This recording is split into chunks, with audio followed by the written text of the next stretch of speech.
This new product is called Bridge. It's a Kickstarter funded project and it's a companion product to the iPad, but it's phenomenal. I think that it's going to do great and I think you're going to love it. I certainly do. I travel a lot. I stay in hotel rooms like this one and I like to travel light. If I take my iPad, it's great. I can play movies, I can play games, I can even answer emails and take notes at meetings. And I really like it for that. But the biggest drawback to the iPad is that I can't really edit documents on it that easily, and I can't write documents or write long emails on it. But now you can. Bridge turns your iPad into a laptop. We wanted something that really felt like it belonged with the iPad. It connects to your iPad two ways. The first way is Bluetooth. That's how you connect to the iPad and are able to type with it.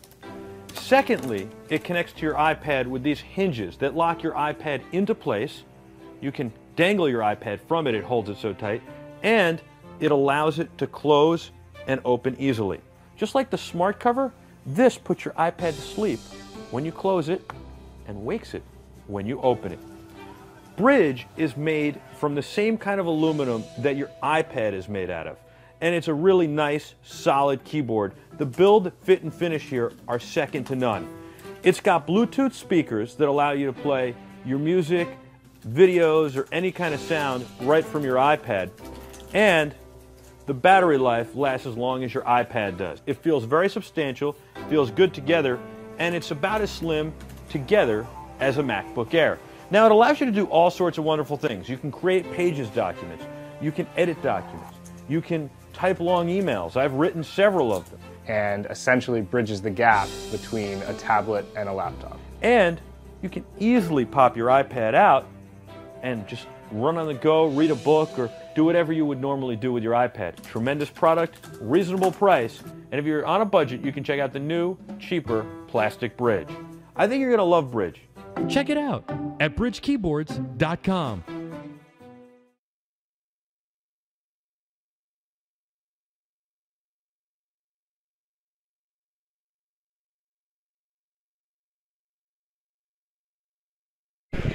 Welcome back to Cine Gear 2014 on Be Terrific, brought to you by Adorama. We've got a lot of great sponsors. Bridge Keyboards, bridgekeyboards.com. They're having a Father's Day sale, $99 for their most expensive keyboard. You got to check them out. That's the one I love and I'm using here to do my show notes and everything else. This is Cine Gear on the back lot of Paramount. It's a really amazing show, and Ryan from Wooden Camera is joining us. Ryan, I love your rigs. They're just amazing. Thank you so much. Yeah. Well, we've got a few new things for the show, and this is the actual Blackmagic Studio camera, which is brand new. This camera does not record internally, so it's really meant for live production switching. And kind of like what we're doing, except we're using iPads and iPhones in a first. This has never been done before, multi-camera live off iPhones and iPads. That's right. This is a little bit more expensive than an iPad and iPhone, but and a little bit more, you know, this is for a professional, a completely professional setup. Absolutely, yeah. And with the live studio production, you get a different form factor entirely for the camera.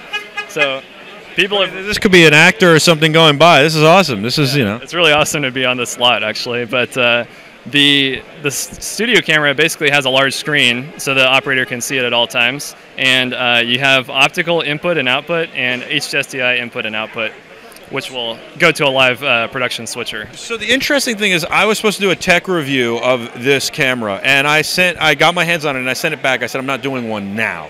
I will do it on this, but I have to wait until this camera is ready, and I don't feel it's ready, and I'll tell you why. You put this into a live production workflow, that means you have to color correct live on the fly, and this is shooting flat only. Even in your ProRes, your video mode, it's still a desaturated video look. So unfortunately they've released it a little early because the firmware for the switchers, even the ATEM switchers, isn't available yet to be able to color correct like it could with DaVinci. So I've talked to them. I think it has potential to be an amazing camera. I think people are very excited about it. I think unfortunately they're not happy right now, and I think they will be. I think you have an amazing solution for it, and I think it's great because you can ISO the camera if you're in a studio production the way you have it set up with the dish shuttle, or you can actually use this as your studio camera and then take it out in the field. Yeah, absolutely. And really that's what we wanted to do with the accessory mounts is let someone shoot in the studio and be comfortable with having other attachments like audio receivers, batteries, and a recorder if they want to, but take the same setup and go out and shoot something on location. And I love that you put a little mount on the front people can't see, but there's a little button that stops the camera from sliding off the rails. So yeah, with our system, we use an Aries standard dovetail. You can unlock the camera, slide it back and forth to find your counterbalance, and we have safety releases on each end so that it doesn't accidentally fall out, but you can remove it if you want to. You do so much research on the gear to get this stuff out, and you get it out so quickly. I mean, this camera's barely out. What are your thoughts on this camera? Being a studio camera right now, you think it needs that firmware update, or you think that this can be worked with in a live situation? I mean, in some situations, like churches and things like that, I think you can make do with what you have. And really, a rival system would cost quite a bit more. And for $2,000 a camera, I think you get a lot of functionality for that price. But like you said, for very serious production, I think a live color correction is necessary. The exciting thing for me is that this is just a start. They're going to get the firmware update. It's going to get better, and it's going to be great. And again, I love what you've done here. I just want to show people. So you've got the, V-mount battery for yourself, and you've got the shuttle mounted, and then you can really use this as a real camera out in the field. But you can also, what's cool is you could put like all sorts of other devices on it to stream back to the studio, to do whatever you need to do, and use it in a real live workflow. It's tremendous the way you've outfitted. Yeah, so what we have here is our side plate BMSC, which is it's symmetrical in the way it's designed with the cutouts and the hole patterns. This is the same plate, but it's basically flipped over. You can actually take these and put them on the opposite side, and the hole patterns are all there for Anton Bauer, V-mount, HyperDeck shuttle, even the audio wireless receivers. All those hole patterns are supported with this mount. What I love is that your stuff is awesome, it's really well made, and it's affordable. Yeah. iPhone, maybe? iPhone one day? I know you've got the wooden camera phone cases, and they're like, what, 15 bucks? They're pretty awesome. Yeah, I mean, as iPhones become more serious production tools like how you're using them right now, I think we will definitely support them with mounting accessories. Awesome. And what about this? This is the GH4, which, let me tell you something. By itself, it doesn't need a cage, but when you add what I call the yacht, I'm pulling your display apart here. Sorry. Ryan, when you add what I call the yacht to give you full 4K uncompressed out, and I did a wonderful tech review on it using the yacht. Yeah. I really like using it by itself. I find the yacht very hard to deal with, but now you've found a solution to make it very easy to deal with. That's right. And so I like this. Yeah, so what we have here, it's a brand new cage that's custom for the YOG module because the camera becomes so tall. I almost screwed you up there because I keep calling it the yacht, but that's what it is. Well, it's so big, it's a cruise ship. That's right, yeah. Yacht, YOG, I see what you're doing there. It's the thing is, it's very large, like you said, and we had to make a custom base plate for it to support lightweight rods at the correct lens height. So what we have is a cage that's very similar to our existing DSLR cage. I mean, this sounds like building the space shuttle. It's very complicated. It's not just, oh, let's take some rails and put the thing on some rails. And yeah, well, the challenge for us is every camera is a different lens height. So you have to make sure that you make the base plate the right height for the standardized rods. So that's what we did here, and it integrates with all of our existing components, the same standard handles, base plates, and everything. It's awesome. What is a setup like this going to run me? The cage itself is $399, and then we have optional top handles. This quick release version is $250, but we also have bolt-on versions for $140. Excellent. And this is complete. This is everything. You just need a recorder. And where do you put the recorder? Let's say let's just say for a second it's a Quad Key Pro, because that's what I tested it with, an Aja Quad Key Pro. That's right. So what we're working on is something we're going to call the recorder slide. This is our battery slide, and it's a similar concept. You'll be able to mount your recorder on one side and your battery system on the other, and basically have a streamlined mount for your external recorder like the Key Pro Quad. And I think what's cool, too, is you can mount a monitor like the Shogun from Atomos, or more impressively, the Odyssey Q7 from Convergent Design that we had just a moment ago with Josh Apter from the Padcaster. They've created the Padcasters here, which are truly amazing products that hold your iPad rather, so you can shoot great video and put all your accessories around it. And it kind of reminds me of what you've done here, but for an iPad. So it's very cool. And then we love the Odyssey. I use the Odyssey a lot, and I think that mounting the Odyssey here takes away the need. You got the battery slide. You don't need this huge other thing with the Aja Quad Key Pro. Yeah, that's right. We actually have the Odyssey shown on this mount in our booth, and with the soon-to-be-released update for the Odyssey, which will allow you to record the Quad Link 4K, that would be perfect on our standard viewfinder mount. Yeah, that's the only thing that kills me about the Yacht is you got to go Quad Link 4K, which means 4 SDI cables. When I tested it, we didn't have real shorties, so I had to use like 50-foot cables, and it made it a real nightmare. 4 50-foot cables. That's a lot of weight. It was a lot of weight. Yeah. You're right, and it was crazy. So, how does the Odyssey mount on this? And what I love is I can't stand Israeli arms. I think they're the worst. Yeah. I love this company, Extender. We had them on before. We're going to have them on again to show off another new product. They make great monitor mounts, but so do you guys. Yeah. Anything that doesn't allow my monitor to drop easy or become flimsy is great. So, walk me through this monitor mount. So the way the Odyssey mounts, there's actually no mounting points on the bottom. This L bracket's typically for LCDs that have mounting points on the bottom. Like the wonderful Marshall monitors that we've got over here.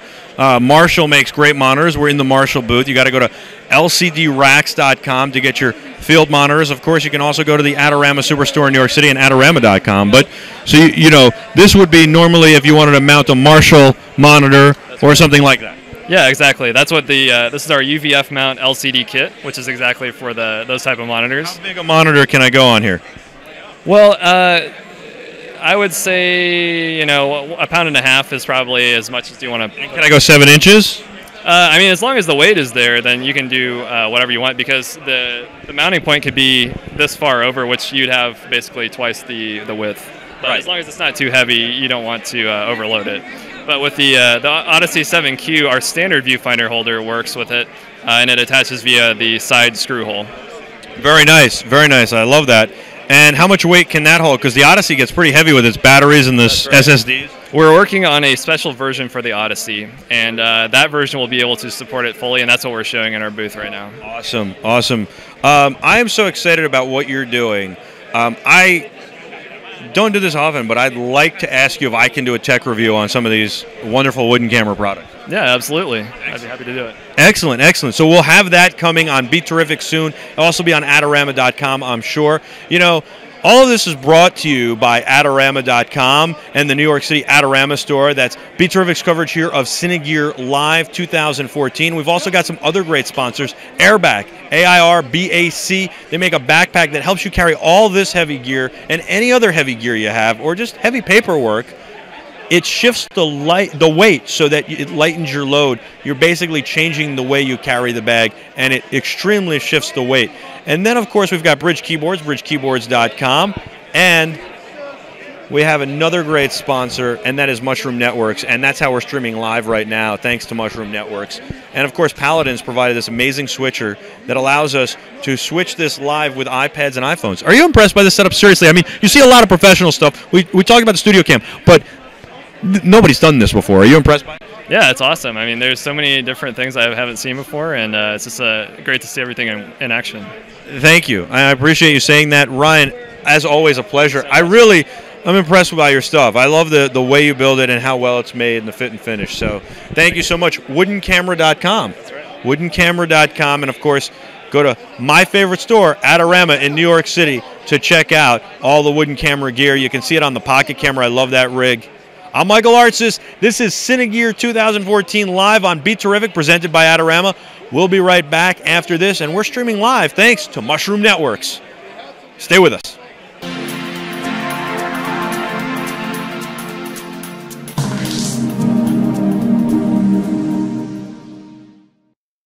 Thanks so much for joining us. And we're right now at the headquarters of Be Terrific and BeTerrific.com here in New York. You can see this nice backdrop. This is our studio. You're familiar with this already. But we're doing this for Cine Gear, and so Nick Smith from Bridge has been kind enough to join us, bridgekeyboards.com. And we taped this interview prior to, because Nick is in Singapore working really hard, and we wanted to make sure we could get him on for all you folks watching the Cine Gear broadcast. So we wanted to pre-tape this. Now, the Bridge is amazing. It's a wireless Bluetooth keyboard for your iPad, and there are several different versions, one with speakers, one without speakers, two that are aluminum, and the other that's polycarbonate. They're phenomenal. They work great, and it's the only keyboard for iPad that has the fit and finish of iPad and your MacBook Pro or Air, and also has a clamshell design. So you can see right here, I've got Bridge. I love it. I've been using it for a long time. I'm holding the iPad by the screen, which I would never do with a laptop, but I just want to demonstrate. And it's a tremendous, tremendous, tremendous device. Look at that. It just folds up nicely. Auto locks your iPad. Open it up. Different viewing angles. I love this device. I think it is the greatest device. Nick, tell me about Bridge Keyboards. BridgeKeyboards.com. Just such a great product. Thanks, Michael. Great to be speaking with you. Bridge, it's a unique little keyboard. It's got a fantastic story. Originally, it was a Kickstarter project that started in 2012. One of the more successful projects at the time, raising close to $800,000. After a successful launch and close to 18 months later, Bridge has now changed hands and part of my organisation called Bridge Keyboards, which is based out of Singapore. That's really awesome. It's something I'm excited about because I've known the Bridge story from the very beginning. I was very excited about this keyboard. I wanted it immediately, and I did a video for the Daily on Bridge Keyboards when they did their Kickstarter. And I thought it was a very innovative product. It's the best keyboard I've ever seen to this day for an iPad, of a Bluetooth wireless keyboard. It could, quite honestly, it could be the best keyboard ever. And it's phenomenal. And then they had they delivered, they got the thing out, and then you guys have bought the company and are doing a lot of really cool new things with it, right?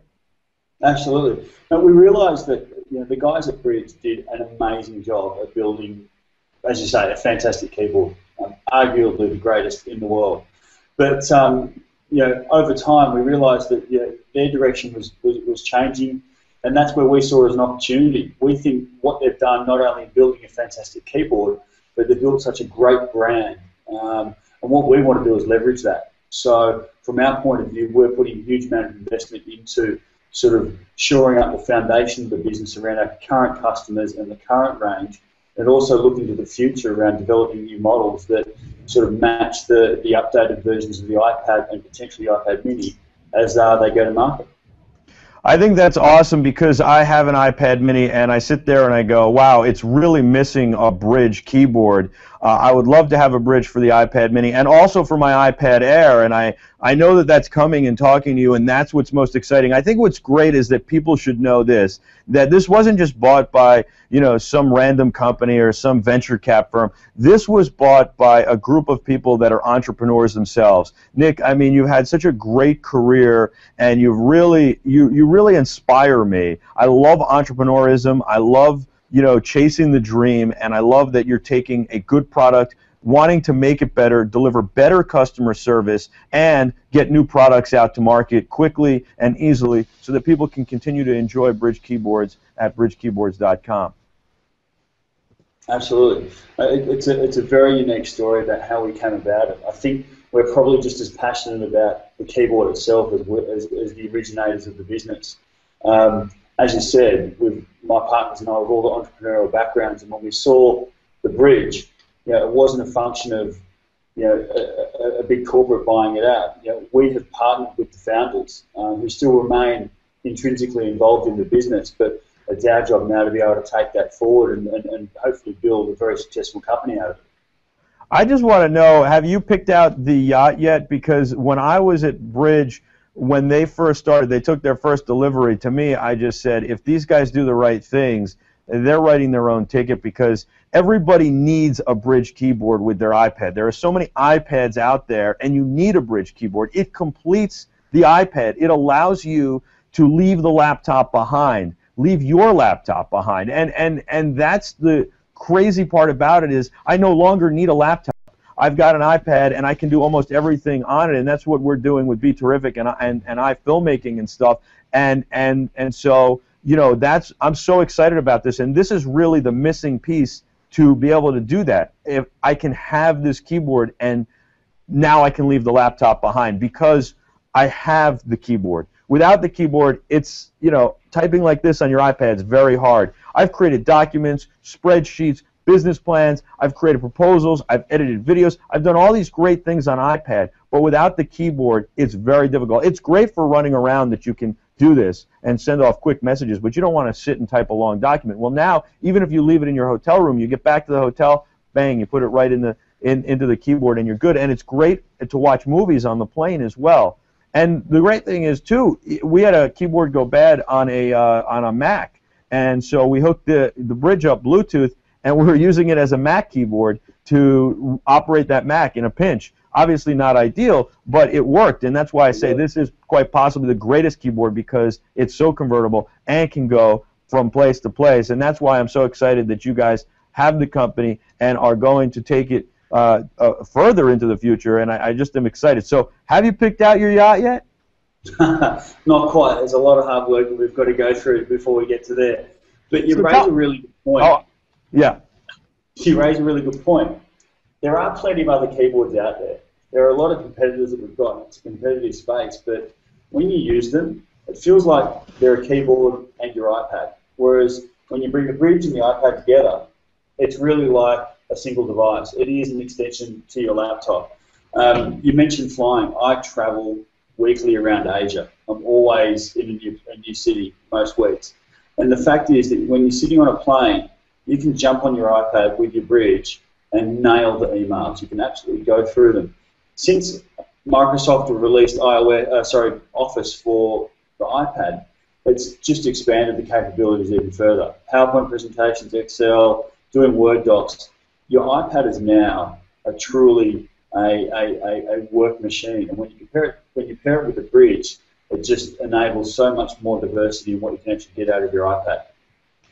That's so true. I mean, I use it for Keynote and Pages. I like those as opposed to, and Numbers as opposed to Excel and PowerPoint, and Word. But you can use those now on iPads, which are great, and they're good programs as well. So whatever you want to use is tremendous. And I wanted to show people, look, it separates just like that. It's that simple. So there's nothing hard about this. And if you want to, like I said, take your iPad just for the day out of your hotel room and not bring the keyboard, you don't have to. And then when you need it for business or to type those emails, bang, right back into the keyboard, and you've got a laptop-style device, an all-in-one solution. And I think that that's terrific. And as you said, I've tried other keyboards, especially now that I have an iPad Air, and I'm waiting for that new bridge for Air, the Magic Bridge. But I've obviously I've tried other keyboards because of that, and I've found none of them even come close to comparing. They're terrible. You can't type on them. This is a full keyboard. You can type, get your fingers around them, big keys. You can't type on those other keyboards. It's unbelievable. This is really an ingenious product, and I think it's ingenious that you guys have taken over the company, and I'm so excited about it and talking with you. So tell me about all the hard work that you have to put in now. Obviously, the customer service is getting better, and that's something that I know was one of the first things that you wanted to do, and that's terrific. And tell me about that and some of the other hard work that's got to go into Bridge going forward and where we're at. Absolutely. So there's been three, the initial sprint that we're in at the moment, there's three phases to it. One is about consolidating our position, and that is making sure that our existing customer base is happy. Unfortunately, although the originators and the original team built an amazing product, customer service wasn't quite where it needed to be, to say the least.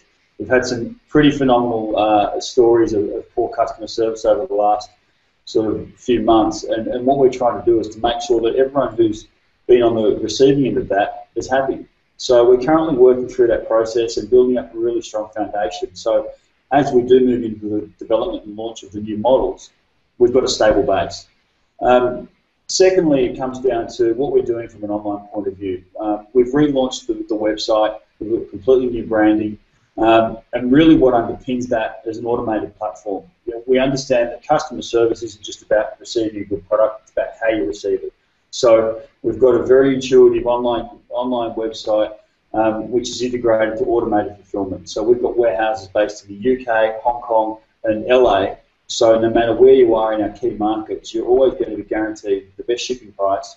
Our keyboards are going to ship within 24 hours of you placing the order, and it's going to be an efficient process that goes from order placement to delivery right to your doorstep as quickly and as seamlessly as possible. Finally, and probably arguably the most important piece, is what we're doing around the R&D of the new models. Our focus this year is to get a Bridge Air out, or the new variant that's going to be in line with the new release of the updated iPad. It's currently under development. We've been able to firm up a partnership with the original manufacturer of Bridge, or developer and designer of Bridge, and we're now in the process of putting together the designs and the renderings of the new model. And in fact, in about 2 weeks' time, we're going to be launching a new campaign on our website, which is going to allow people to actually become involved and intrinsically part of the development. We want them to be able to see the new Bridge taking shape, because one of the things that we've noticed is that there's kind of a cult following behind the Bridge. It's not like your Logitech or your Zag.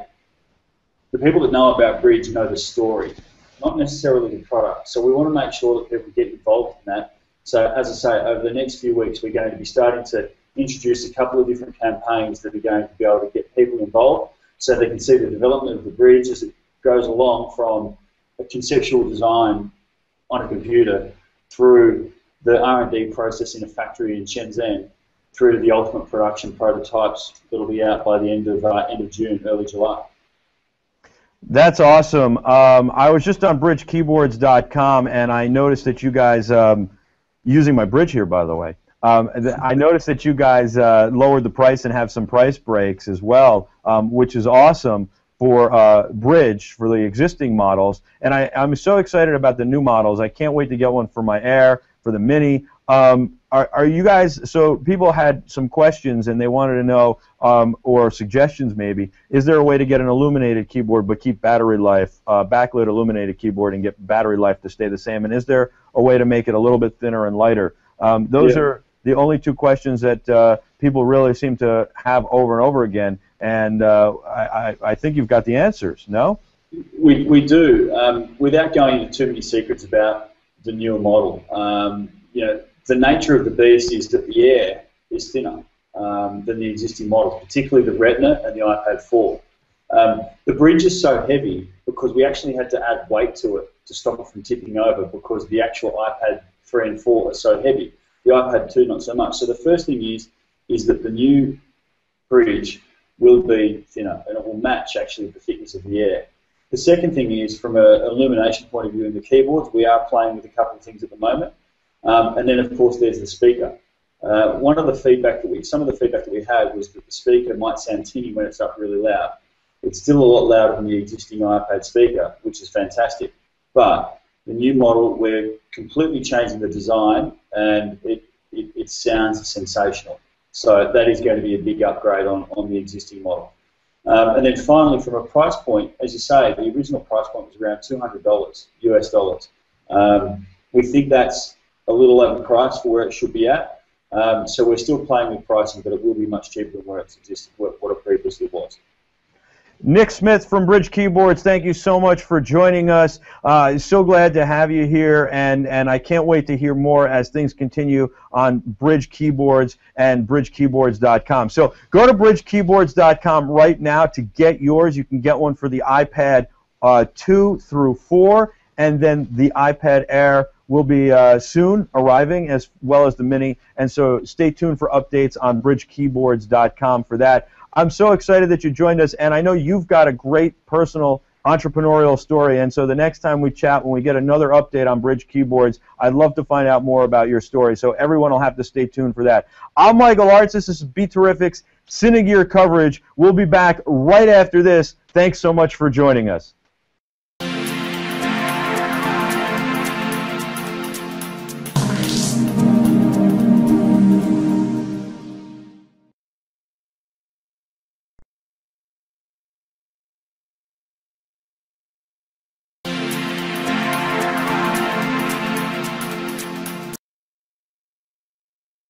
Welcome back to Cine Gear 2014 on Be Terrific. I'm Michael Artsis.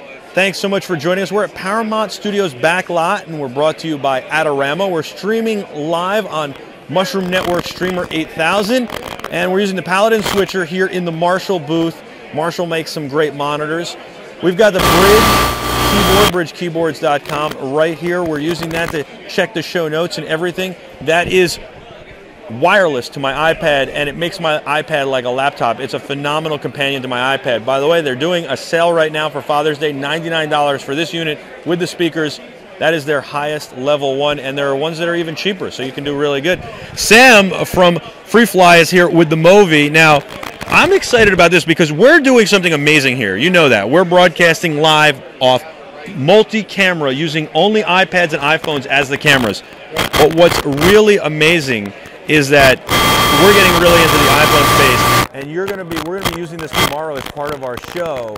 And this is something that I got to debut at NAB, and this was the iPhone Movi. You guys introduced the Movi, which is an amazing gimbal at NAB 2013.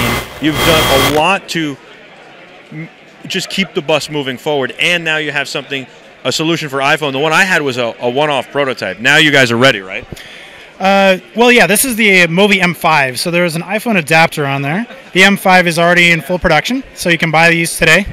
But the iPhone adapter is not yet available for purchase. So this is a new iteration that is a few steps beyond the one that you saw at NAB, but it's not quite available for purchase yet. It's so awesome, though. I'm really excited about this. And we saw what's great is you can stabilize footage even on an iPhone. And when you go into the high-speed mode on an iPhone, you can do so many great things with an iPhone. Yeah. And the thing is, you got to use the right tools. Now, right after I landed from NAB, I got a call from Bentley. Hey, can you consult on a commercial? We've hired this production company, and they need some help, and they need some gear. And I called you guys, flew them out of Movi, and that Bentley commercial went viral. I was on set for it. I helped them out, and the Movi was used for nearly every shot. Yeah, that's right. It was a pretty amazing testament to the power of this system. I mean, you watch that commercial, and it could be shot on all sorts of different cameras, but it was shot on the iPhone. It was really beautiful. And the thing is that you wouldn't even know it was shot on an iPhone. That's the cool part. And that's the trick. That's how good the quality of these iPhones and iPads have become. Yeah. The quality has become so good with these iPhones and iPads. Now, this thing, to me, has gotten so much better in its iterations. Like, it's the fit and finish on it. When you came out, it was a little rough. It was amazing, but it was a little rough. But now it's like a Mercedes. It's just polished. Yeah, sure. I mean, you know, our first step with the system was making sure that all the internal systems work as best as possible, because that's like the core of the system, right? And then it's just been fine-tuning and refinishing all the stuff that goes around it. And so the M5 is really like a massive step in just making it easier to use. And we continue to make improvements all the time. You know, I picked it for Best in Show at NAB 2013 and in 2014. People say, why in 2014? You did it in 2013. And the reason why is because you've made all these leaps forward, and you're starting to work with Steadicam, and you're starting to work with all of these other manufacturers to make this so good. I've seen it on jibs and cranes, and so it evolves. At first, it was just a handheld thing. And now it's something you can wear with a Steadicam vest. You can do with other things. You can mount to a car or a roof, and you can control it with a remote control. And so that's what's so cool, and that's why, to me, I had to say, okay, they've innovated so much in the last year that I'm so impressed it has to be for 2014 as well. Well, yeah, sure. I mean, again, the gimbal is at the center of so many different things that you can do. Whether you put it under a helicopter, on a remote control car, or put a rope on it and hang I love when you put it on the remote control car. Oh, everybody loves that.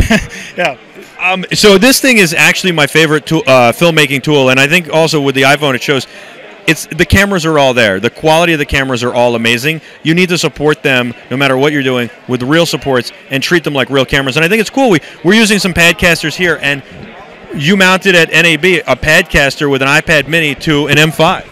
Yeah, sure, exactly. I mean, you know, sort of the beauty of the system is that you can put all these different types of cameras on there, whether it's an iPhone or a 5D or a Blackmagic 4K or a Red Epic or an Alexa M. We're still using essentially the same system. So that's my question, because we mounted the C500 that we have on it, and it works great. And we were sitting there going, in Alexa, can we really mount an Alexa on this? Now, I think that footage that won Best Shot of the Year from you guys on the ski slope was shot with an Alexa. Is that correct? No, actually, that was shot on red. It was on 2 different cameras. So we shot the Phantom Miro, was for all the slow motion stuff. Wow. Yeah, That was the most impressive shot I've ever seen, not only because of what the movie did, but because the guy had to ski while doing this. Yeah, Kirk Breska's amazing. Oh, my God. Super nice guy. Of course, he's Canadian, right? Absolutely, eh? That's right, eh?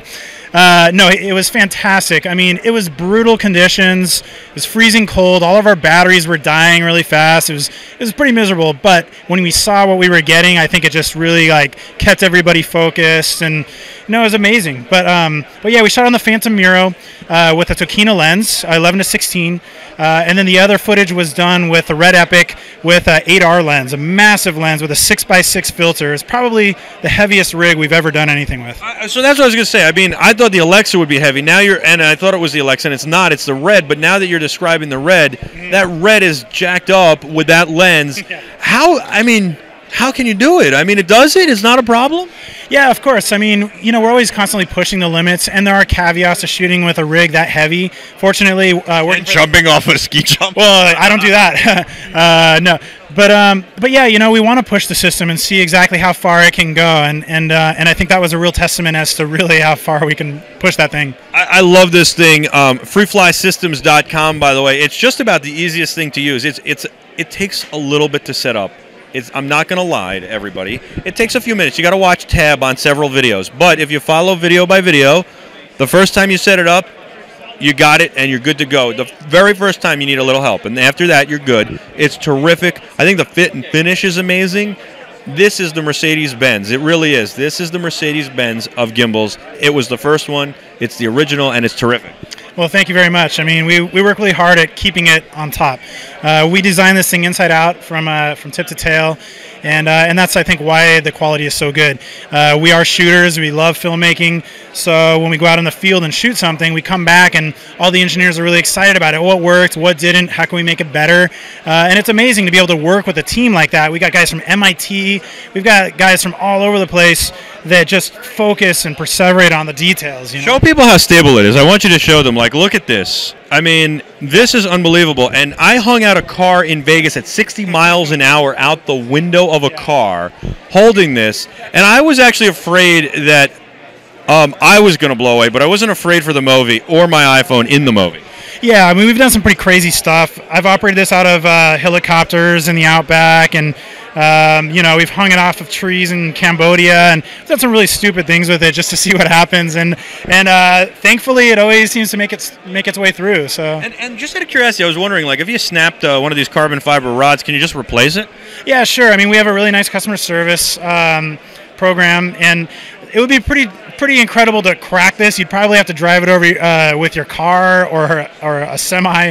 But I suppose I was just asking. I suppose it could happen. I've yet to see carbon fiber break, but you haven't played hockey then? I've got carbon fiber hockey sticks, and Kevlar hockey sticks, sure. And you break those for sure. But I mean, this is not taking the abuse of a hockey stick. Yeah, I mean, with any warranty, it's got to be within reasonable limits. If there's any sort of, I just meant like if I broke it 2 years from now, could I replace it? I guess I could just buy a new piece, right? That's what I'm saying. Yeah, I mean, I couldn't tell you exactly all the details of warranting and customer service, right. But if you email support, I guess the point is it's not breaking, so it doesn't matter. All right, freeflysystems.com is the deal, by the way, and it's truly amazing. And I believe we're going to be going to Josh in a minute here, which is amazing. So Josh is the Padcaster. He's the one we put the Padcaster on here, and at NAB as well. But he's so good at rigging stuff. Tomorrow we're going to have this rigged with the wireless transmitter from Marshall, which is amazing. We're using that to do Josh's interviews, and we're going to rig it with a Ninja so we can actually see what we're shooting, so we don't have to look down at the iPhone screen. And we're going to be getting clean iPhone out, which will be unbelievable. And so we'll have some really great shots around Cine Gear here, transmitting back to our switcher, all from the iPhone. Again, only cameras we're using are iOS devices from here. Is that impressive? Seriously. That is impressive. Yeah, it really is. I mean, this is a world first. My mom has one of these in her pocket all day long, and she could go out and shoot a Bentley commercial. That's right? The point. Yeah. All you need is a movie. Yeah, that's it, right? So you talked about a lot of heavy gear. Carrying that heavy gear, you might want to use a bag called Airback. They're one of our sponsors, but they make an amazing bag that has an air bladder in it. Mm-hmm. patented air bladder, and it shifts the way you carry the bag, so it lightens the load. It redistributes the weight. And so I would think, you guys should probably get in touch with Airback, because it would be great. This doesn't weigh very much, but when you rig it with the cameras, maybe you could make a whole pack with the specific cameras and the Movi. Yeah, sure. I mean, you do have a lot of carrying cases, though. Yeah, we do have a lot of carrying cases. That's true. We play around with different ways of packaging this. I love what Tab does. I say at NAB, he gives me the one for the iPhone. I go, hey, what do I do with this tonight? Like, how do I put it in the car to get it to NAB tomorrow? Or when I'm driving on the strip with it, then I want to stop shooting with it. What do I do with it? They go, just put it on the car seat. I said, wait a second. You want me to put this thing on the car seat? He said, yeah. I said, Tab, I don't feel comfortable just throwing that on the car seat. No, not a big deal. Just throw it on the car seat. Yeah, I mean, early on, before we had any cases, one of my first shoots was a TV show with Frank Darabont, and we showed up with regular old Kirkland luggage from Costco. my clothes were packed in there to keep it safe. And so I arrive on set, and they're like, oh, did you just come from the airport? I'm like, yeah, I just came from the airport, as I'm throwing my clothes out and pulling out one of the 5 prototypes. Well, it's funny. We did that to get here because, how do you transport cables? We've got probably 300 feet of cable here, which is overkill, but I'm not going to buy new cable. We just took the cable from our live setups, and so we have probably 300 feet of cable. How do you get it here? The best way is a suitcase. So I put my clothes in one side and the cables on the other side. Yeah, I mean, we improvise transport all the time. The problem was now my clothes are sitting on a bed, the second bed in the hotel room, just out because I didn't want to bring my clothes here. Yeah, totally. But you did it, just rock it. I love the Free Fly shirt. I love the hat, by the way. I took my hat off, my other hat, to rock this because I love Free Fly. Yeah, well, thank you. Hugh Bell is our designer, and he does such a good job with all the logos that you're actually not embarrassed to wear company clothes. I feel like a cartoon character. I'm always wearing the same shirt, I have like 20 of them, but... What's up, Doc? Yeah, exactly. This is the place for the cartoon characters. I mean, Cuba Gooding Jr. walked by before. Oh, I didn't see and then, there are actors getting carted around all day, which is super cool. No, that's the cool thing about Cine Gear is this is most of these guys' backyard, so they just kind of meander on over to check out stuff versus a lot of trade shows where it's a big deal to get there. So, yeah, you see all sorts of characters, just walking around on the lot. Yeah, absolutely. It's really amazing, and I think it's so cool. We drove on here today. I was so impressed. I was like, this is awesome. I'm driving on. I felt like I was in Entourage. So what's the favorite thing that you saw that wasn't Free Fly here at this show? And if you say us, there's $10 in it for you. Yeah, well, besides you guys. Thank you. Well, Clausen has actually made an interesting thing for the Movi, and it's sort of like the Easy Rig, but the Easy Rig has got a lot of problems when you try to use it with the Movi. So Clausen, who's, done a lot of Steadicam vests and that sort of thing in the past, has come up with this sort of device where, it's designed specifically for the Movi. So we've been playing around with that in our booth and running around, and it's pretty amazing. There's a lot of potential with that.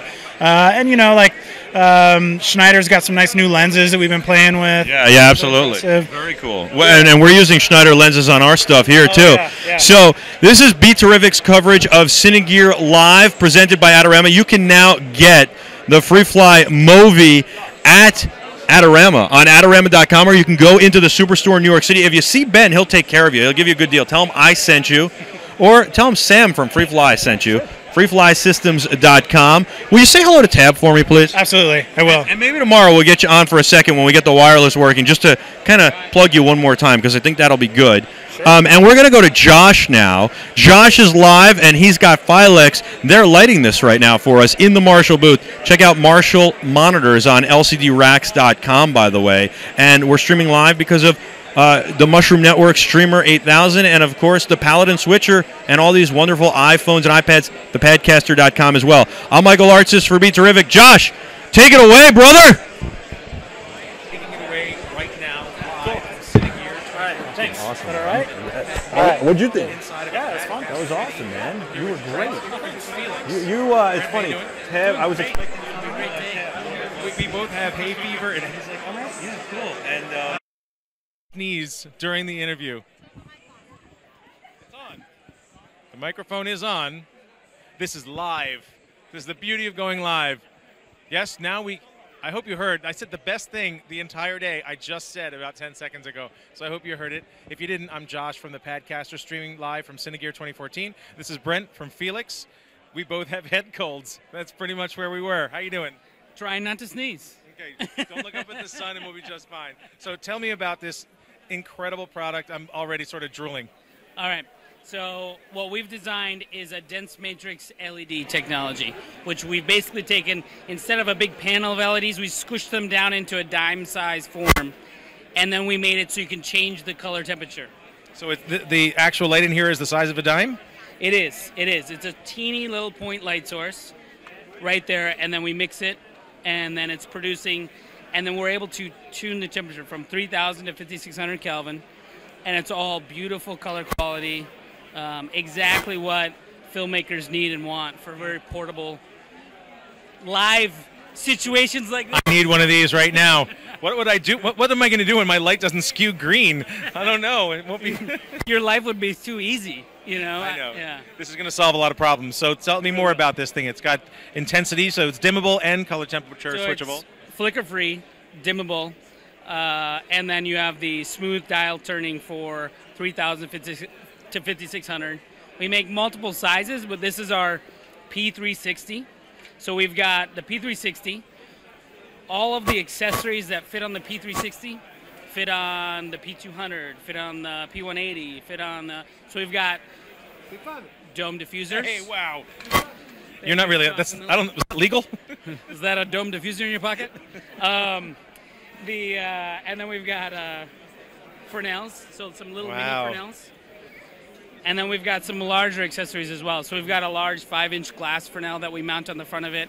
It spots the light to about a 15-degree angle and intensifies about 8x. Okay. So being that point light source, you can really use that and use the Fresnel to create a big theatrical, quality light source. Is there a version of this light where the lens is, variable and you can dial it in? Yeah. So the PDQ adapter allows for some spot to flood on that. PDQ standing for? P-series light to our Q-series light, which I didn't bring over because it's a little big. Okay. It's not too big, but a little big. I thought it was PDQ as in pretty darn quick. No, P2Q. So this is our P-series, and then our next series up, our first version light in the Q-series is the Q500. Okay. Meaning we'll have more lights coming in the Q500 or in the Q-series lights. So just a little teaser for the world. I got you. Is this something that's new to the show today, or is this like your mainstay? This is our main light that everybody loves. It's we did announce the EX version of this, which is 20% brighter, water resistant, and DMX ready. So there's the P360 and the P360EX, and we sell them in kits. And again, just another. We'll keep innovating and pushing the product further and further. But this light is so portable and small that people are just freaking out over it. It's incredibly hot. No, it's actually not hot at all. So the technology in here just doesn't run hot. I see it. There's a fan on it. This is the hottest it'll get, right here. Okay. Yeah. And then it's running off on a battery pack here. So how long will it run off of this? Well, this is like a 270 watt-hour pack. So it'll run for like 3 or 4 hours. Yeah. All right. A 90 watt hour, what we're used to, the 90 watt hour batteries, it'll be about an hour. Okay. And obviously you can still plug it into the wall if you need to. Yep. That was just for demo today. So let me ask you, let's start at the beginning. Okay. How did you get into the lighting business? How did I or how did Felix? Well, you said you are Felix. Okay. All right. So Felix spent about 10 years. Our parent company spent about 10 years developing the core LED technology.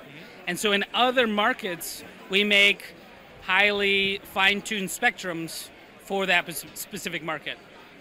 So in growing plants, we make LED lights specifically for growing plants, either tall or fat or both. And then in aquariums, aquaponics and stuff like that, we'll do where we grow coral reefs in a very efficient way. And then all those things encompassing making very specific spectrums, now we get to lighting for motion picture TV, right? People don't realize that LEDs need to be a very specific spectrum so that the sensor sees it in an accurate way that we see it. So we fine-tune that spectrum and make it exactly how we want it because we're making our own LED source. Right. So is this an expensive light or is this a reasonably priced? We're not going to say this. Well, for you, it's expensive, but for everyone else, He knows I'm broke. I have nothing. This light goes for $695. It's really not bad. It's really not that bad. No. You just know I'm cheapskate. So. No, it's not bad at all. And our 3 light kits, we sell them in a range of like $2,000 to $3,000. And then so we've got this, like the middle ground. We've got some lights that are a little less expensive and lights that are more expensive. So our big Q500, our 750 watt tungsten equivalent, that one goes for $24.95. These are absolutely terrific. And you're based out of the Bay Area? Yeah, our company started out of Berkeley, and then we're right on the Bay Area, right on the East Bay there. Are you from there originally? No, I live down here in sunny Southern California. So what, you live or lived? I live down here. But our office is up there. All of our manufacturing and design happens up there. And then we have more manufacturing over in Taiwan as well. Okay. So we're not just a small LED company. We're a tech company. We engineer all these things. We engineer everything from the LED to the heat sink to the outside, and just encompass into one really great package. Oh, it sounds terrific. So let me think. What other questions? Do you have any questions for me? What's your preference for? No. All I know is I did see, and maybe they can't. I don't know if they could be any good. They're on Kickstarter. There is a fabric LED. Have you seen this thing? Oh, yeah, the rag thing, right? Yeah, the rag light or something like that. Something like that. Yeah. I love people pushing the limits of LED. I think LEDs, created a creative tool for everyone. From the small filmmaker to the big filmmaker. People are thinking about how they can light and use the practicals in the scene to actually create the light for the film rather than faking it some other way, And I think that's great. I think what we are trying to do, and I think a lot of these, these Kickstarter campaigns are trying to do, is create a new tool for image makers. And because we're passionate about it too, and because of that, people don't realize everything's changing right now. Cameras are changing so fast. They're allowing all sorts of new capabilities. That new Sony, but the A7S or the one that's like, it sees in the dark. Yeah, come on. I'm a big fan of all the new cameras. Even I like the Panasonic GH4. Like, people are like freaking out over that thing. And I just saw some footage of the 96 frames per second, right? I'm like, oh wow, that is incredible stuff.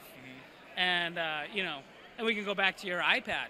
People are making movies and live broadcasts at This Cine is Gear. that's where the whole thing was going, by the way. Thank you so much for reincorporating us back in. But, I want to have a quiz question for you. What's the first thing I did after my very first film school teacher told me not to close the doors on the Lowell Toda light right after I turned it off? What did I do? You burned your hands. No, I closed it. It didn't burn my hands because I had gloves on, but I still closed it. And, smoked everything, right? Smoked everything. But that's, I think, part of what excites me about this technology is that it's not incredibly hot. It doesn't blow. Remember we used to run lines all over locations so that we wouldn't, hog circuits and bust. It makes life so much easier in so many ways. But we skewed green. But it was, Yeah. Do you think we would be talking about lighting an entire film with batteries? I wouldn't have ever imagined that. And now we've got. We had someone that shot a film all the way across the country in a car. Was the entire idea of the film was shooting it in a car, and they did it all with batteries and, with lighting and everything, It's incredible. I love it. Yeah. No, I think we're enabling, so many different ways of being creative, and it's not the expensive rental. It's not the incredibly hot light. It's, just a lot of other options. You guys are just walk right on through. You're in our shot. That's okay. It's live. It's live. We can't stop it anyway. What would we do about it? So are you having a good show? We're having a great show. You know what? I love Cine Gear because of the environment of the people coming in.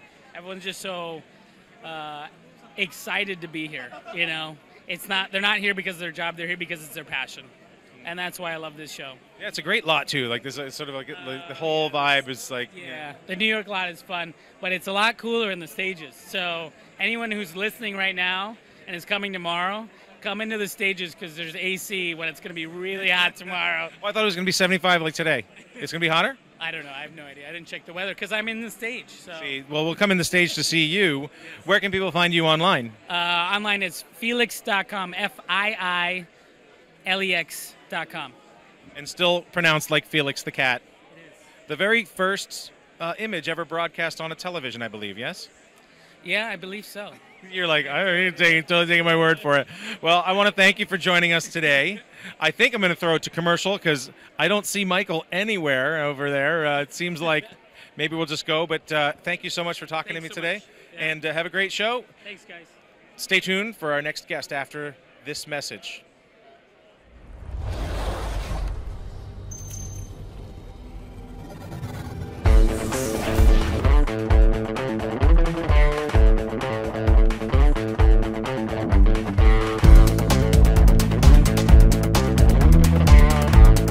When you work in film or photography, you're always going to have old technology. Coming here with a bunch of stuff that, has been sitting around. Whenever I have equipment back in my place that I'm not using anymore, I'm here and show it to them. They review it, make sure everything is functional and works perfectly. They take it and I can either choose to get money in change of it or make a trade and buy new equipment from it. If you have a piece of used equipment that you want to get off your hands easily, it's a great place to come and do that. They're exactly what they say. Fast, affordable, easy, you're in and out. I came here 2 minutes ago. I'm already leaving with my money in my hand. And I just went there 2 seconds. They appraised my stuff, gave me a slip, and I'm ready to buy new stuff. It was pretty quick, and I do feel like it was a good value. It's nice just to walk in and have a quote in front of you within 5 minutes. It's more about the convenience and time. That's the best part about just coming here and getting a quote, doing it on the spot. Way better than going on eBay for it. You can look at it here, you can talk with guys who really know what they're talking about.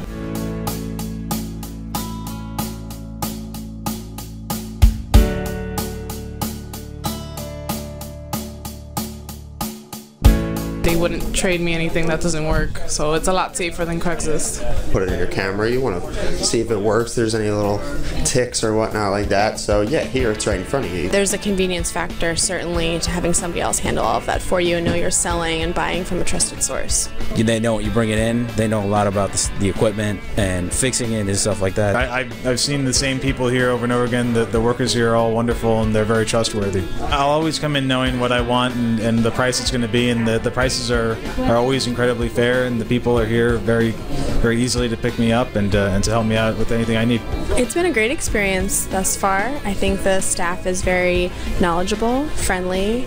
Generally a good experience overall. Yeah, I never walk out of here upset. I tell people to come here all the time, even just the shop. Yes, I would recommend Adorama. I'm a filmmaker living in Manhattan. I'm a novice camera user. I'm a photographer. I'm a fashion photographer. I'm an event photographer. Videographer and editor from New York. I'm an amateur photographer, and I love coming to the used department here at Adorama because the people here are wonderful. The items that they have are always of the top quality, and it's a great experience overall.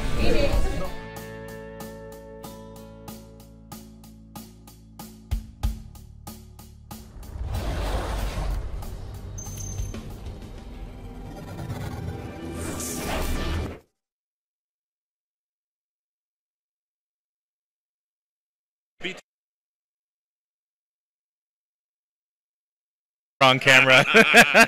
Yeah, we've had some really good interviews so far. It's pretty cool. A lot of fun, really great people. The vibe of this show, it's like it's sort of the antidote to NAB.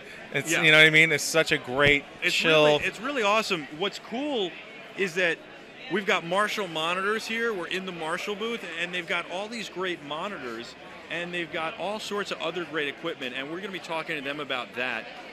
They make IP cameras, wireless transmitters. We're using the wireless transmitter to get you around Cine Gear to be live in different locations. That's pretty amazing, isn't it? Piece of cake. Yeah. Right off the Padcaster. Now, here's the thing I find interesting. Literally, if we had a credit card reader, which we do, so we might have to hook this up, we could sell, I was told, by one of our producers. His name is Jacob Ali. He's amazing. He served in the armed forces. He was an Air Force pilot. Okay. Is this the guy that I met at the... Yeah. Wow. And he could have killed me with that finger. Probably. A great guy. And Jacob told me we literally could have sold hundreds of the Padcasters right now. Not that they're not flying off shelves, because they are, but I think we should get the credit card reader out and do it. I went to Macworld 2 years ago with a square swiper. Yeah. And we would stop shooting and we'd swipe. All you need is a headphone splitter. We should do at least one live on air. Like one somehow, live sale on air? Yes. What do you have? What kind of swiper? I've got the Square. I have a Square account on, well, I don't know if it's on that machine. Yeah, of course we'll load it on a machine. That's all. We'll do this tomorrow. I see that Les is here from Cook Optics. We're going to get Les on in just a minute. And we're really excited about that. We got a whole lot more show. You got to go to bridgekeyboards.com. Bridge Keyboards. We're using this to keep all our show notes and everything. It's phenomenal. This is the Bridge keyboard. It is a wireless Bluetooth keyboard for your iPad. It's a great companion for your iPad. And this allows you to completely leave the laptop at home. So what you do is you go on your trip, you do all your business with this, then you cart around your iPad without it when you're not, easily, and then you put the iPad in the Padcaster and shoot video, and even use this as your edit station, your stand for editing. See, if I could make flaps on it, I would make a sunshade out of their keyboard. Ooh, that's a great idea. And then you would just turn it upside down and you'd type and you'd still have a protective case for it. We got to talk to them about that. I'm going to hook you up with bridgekeyboards.com. We just had a great interview with them that we pre-taped. Unfortunately, we're going to have them on Skype, but we don't have the bandwidth. So I'm going to introduce you to them, and that'll be great. Nick Smith. All right, Nick, we're coming to get you. And, of course, there's Airback, which helps us carry the gear because it lightens the load by shifting the weight distribution. So airback.com. It's amazing bags. You got to check them out, AIRBAC. And, of course, this is presented by Adorama. So you got to go into the New York City Superstore, and you got to visit Ben and say hello. And, of course, you can also order online the Padcaster, any of these other wonderful products from Adorama.com. Of course, you can go to Adorama Rentals. And you can go Adorama Picks as well. And if you want to sell your used gear, Adorama.com/sell. But go into the store and see Ben. He's my friend. He's good, and he'll take care of you. You know Ben.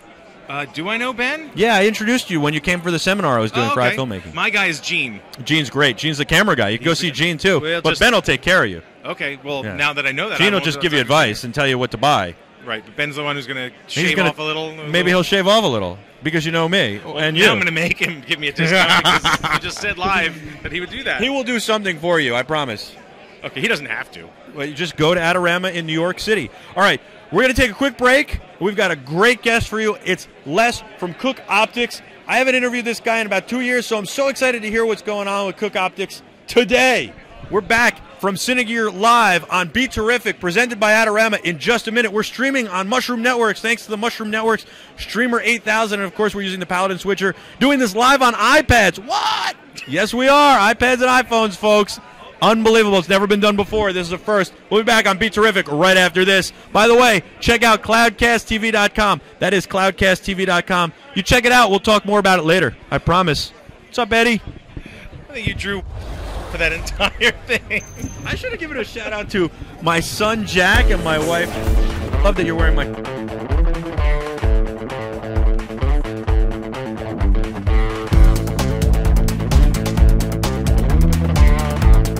When you work in film or photography, you're always going to have old technology. Coming here with a bunch of stuff that, has been sitting around. Whenever I have equipment back in my place that I'm not using anymore, I'm here and show it to them. They review it, make sure everything is functional and works perfectly.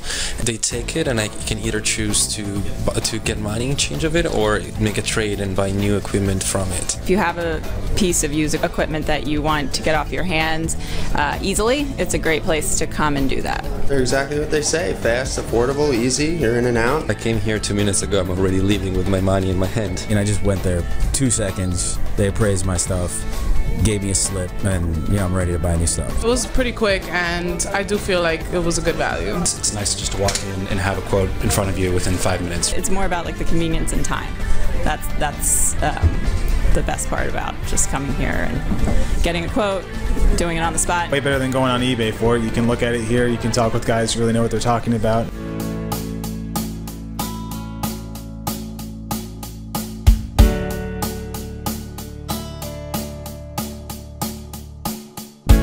they wouldn't trade me anything that doesn't work. So it's a lot safer than Craigslist. Put it in your camera. You want to see if it works. There's any little ticks or whatnot like that. So yeah, here it's right in front of you. There's a convenience factor, certainly, to having somebody else handle all of that for you and know you're selling and buying from a trusted source. They know you bring it in. They know a lot about the equipment and fixing it and stuff like that. I've seen the same people here over and over again. The workers here are all wonderful and they're very trustworthy. I'll always come in knowing what I want and the price it's going to be, and the prices are always incredibly fair, and the people are here very easily to pick me up and to help me out with anything I need.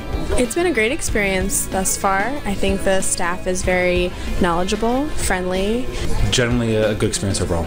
Yeah, I never walk out of here upset. I tell people to come here all the time, even just the shop. Yes, I would recommend Adorama. I'm a filmmaker living in Manhattan. I'm a novice camera user. I'm a photographer. I'm a fashion photographer. I'm an event photographer. Videographer and editor from New York. I'm an amateur photographer, and I love coming to the used department here at Adorama because the people here are wonderful. The items that they have are always of the top quality, and it's a great experience overall.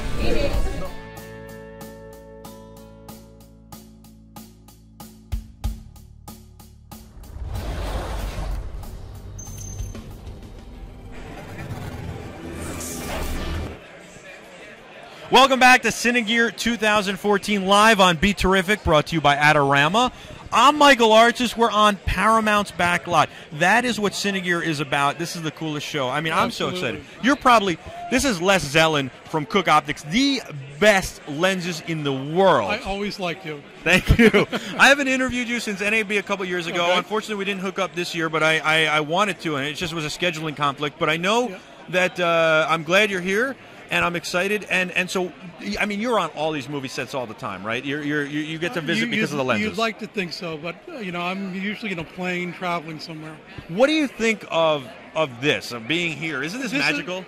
This is a great show because it's on a lot. It gives you the real sense of being in the business, and especially for people that are out of town, they love coming here because they so seldom get to be on a lot. So this is great. Now, you guys have been making optics forever. It's like 100 years. Cook lenses have been serving the industry for 120 years, and our company was founded in 1886. So we go back 128 years. Unbelievable. Yeah. Tell me what's going on with Cook Optics now. I kind of feel like there's like this, not only, like obviously you guys have done so well for so many years, but there's this whole new market. Because DSLRs kind of pushed everybody to move, and now everybody's putting a PL mount on everything, on pocket cameras, on this, and you see all sorts of crazy lenses on this stuff, but I think that it's all, I mean, if you shoot something that you're serious about, you want a Cook lens on it. I would like to think so, absolutely. Cook is a storied name in the industry, but it's storied because we've earned it. With the Cook look, tends to make people look good, it's very pleasing on the eye, but yet it's got a lot of resolution and a lot of detail, a lot of shadow information. So it's a recipe that's been consistent with us since the speed pan rose in the 1920s. Do you feel like you found a whole new audience with these DSLR filmmakers? Well, and everything? with digital in general, back in the pre-Red days, in the film days, the film industry was really 200 or 300 rental houses worldwide, and a few others, but that was the majority of it. With the Red Revolution, it is, we've gone to tens of thousands of customers, and everybody's hungry to get a look and get something that looks very individual. There's nothing that looks like the Cook look. You said it, you didn't say that, but you said the Cook look is the look. It's amazing, and I know the great thing is you cannot, look, the lenses are very expensive. They're not cheap. But if you can't afford them, to own them, you can rent them. Absolutely, from almost any rental house around the world. And that's terrific. You rent it at Adorama, do you not? Yes, they have a set of S4s. Yeah, and so that's very cool. You go to Adorama Rental, and you can rent them there. Absolutely. What is your favorite shot that's ever been shot on a Cook lens? I can't even answer that. We go back so far in the movie business. Almost every movie that Charlie Chaplin made was shot on our lenses. Mary Pickford, the first Academy Award-winning movie Wings was shot with our stuff. You guys have won an Oscar as well for technical achievement, right? We won an Oscar in 2012 we accepted it in 2013, so 2012 Oscar, for basically a lifetime achievement for our contribution to the industry. Amazing. You know, for a lens company, that's unbelievable. Well, you know, almost at every junction, we had the first purpose-built motion picture lenses around the turn of the last century. When sound came in, there were really no decent fast lenses. And of course, before sound, they lit with anything. Big arc light, sunlight, whatever. I don't know if you've ever heard of arc light. Sure. Well, a lot of young people that probably are shooting today haven't. Noisy, dirty, smoky. But in silent film, it didn't matter. But when sound came in, there was a real issue. Right. And we developed the speed Pancros, and we have letters in our files from studio heads saying basically, speed Pancros made sound movies possible. Wow. And then later, when Technicolor developed, Technicolor is the same Technicolor that's today, but originally Technicolor was a 3-strip film process. To get color, they had black and white film with a red, blue, and green filter. Sure. So it's basically like a modern television camera. Absolutely, yeah. You know, a 3-chip camera. And nobody could figure out how to get the light all the way back through the prism and the beam splitter and all that. And Technicolor sent their engineers to Cook in Leicester, England, and we invented a whole new type of lens for them to solve that problem. I love how you guys are like the Bentley of lenses. You work so hard on perfecting them and getting them right, and making sure they're perfect. What is the future? What are you doing in the future? What's like right on the horizon? Well, right on the horizon is we announced last year, and we're delivering this year, our new anamorphic set. Yes. You know, one of the things, the great thing about digital is it democratized the business and made it a much bigger market. And the bad thing about digital is that it's a relatively boring format. No offense to all those camera makers, but that's... Oh, we're using iPhones and iPads, no right. offense taken. Yeah, so, I mean, it's a boring format. It's sterile, it's static. You know, if you shoot a white wall, a static shot of a white wall, and you shoot that in film, there's something going on. It's not a terribly interesting shot, but there's some grains swimming around. There's something to keep your eye occupied. If you shoot it in digital, there's nothing happening. Yeah. So lately what we've seen is there's been a real resurgence of interest in anamorphic. And the reason, in my opinion, is that it's because digital is a boring format, and they're looking for anything to inject life and personality into it. And traditional anamorphic does that really well. You know, it's got what I call anamorphic funkiness. It's got distortion, it's got odd artifacts, and it makes them much more interesting pictures. And you know, so we're seeing a real interest now because it's much easier to do in digital. You flip the switch and you're doing anamorphic. Les, I'd like to tip my hat to you. You know, well, thank you. I've never been able to actually tip my hat to somebody, but I'm honored. I'm in awe. Well, I love talking to you. We could talk the filmmaking process, filmmaking. We could talk about lenses all day long. You know, you truly have the best lenses. What about here at Cine Gear? What is your favorite thing that you've seen that's not lens related? Is there something that, like, we got the DJI helicopters over there, we've got the free fly movies. And I haven't been out on my booth all day. Except to come here. Well, I appreciate that more than you know. Have you, by the way, have you guys tried a Cook optics on a movie? Do you know? I mean, I'm sure somebody has. I'm sure somebody has, but, you know, I would love to see that We're happen. just trying to build lenses and leave it up to the industry on how they want to use them. How's the family? Great. Excellent. Great. Les Zellin from Cook Optics, thank you so much for joining us. This is Be Terrific Cine Gear coverage presented by Adorama. Go to Adorama Superstore in New York City. Talk to Ben, tell him I sent you. He'll take care of you. And you can also shop on Adorama.com. We got a whole lot more show for you. We'll be back right after this. I'm Michael Artis. Thank you so much, Les, for joining us. I know you're busy here. It's awesome. We'll be back in the sun right after this. Do you want great-looking prints at low cost? Be sure to visit our easy-to-use online printing service.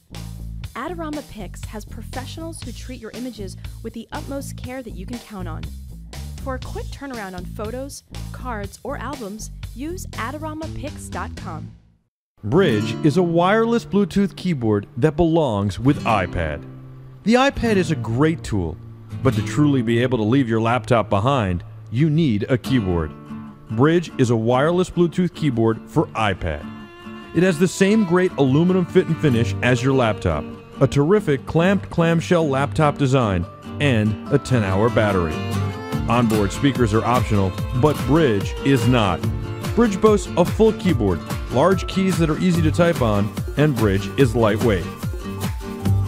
Get the perfect viewing angle and typing angle every time. Bridge. Leave your laptop behind. To find out more or to order yours, log on to bridgekeyboards.com.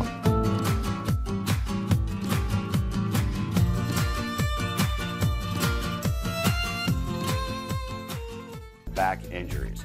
Relax, as be natural. And especially with her, you can notice how nice and straight she is. And also it's shock absorbent in case you're running for the bus or the airport. Now what I'm gonna do while it's on your back, I'm gonna take the air out, and then you'll feel what it's like to wear a regular backpack without the air system. So I'm just gonna take it out while it's on you.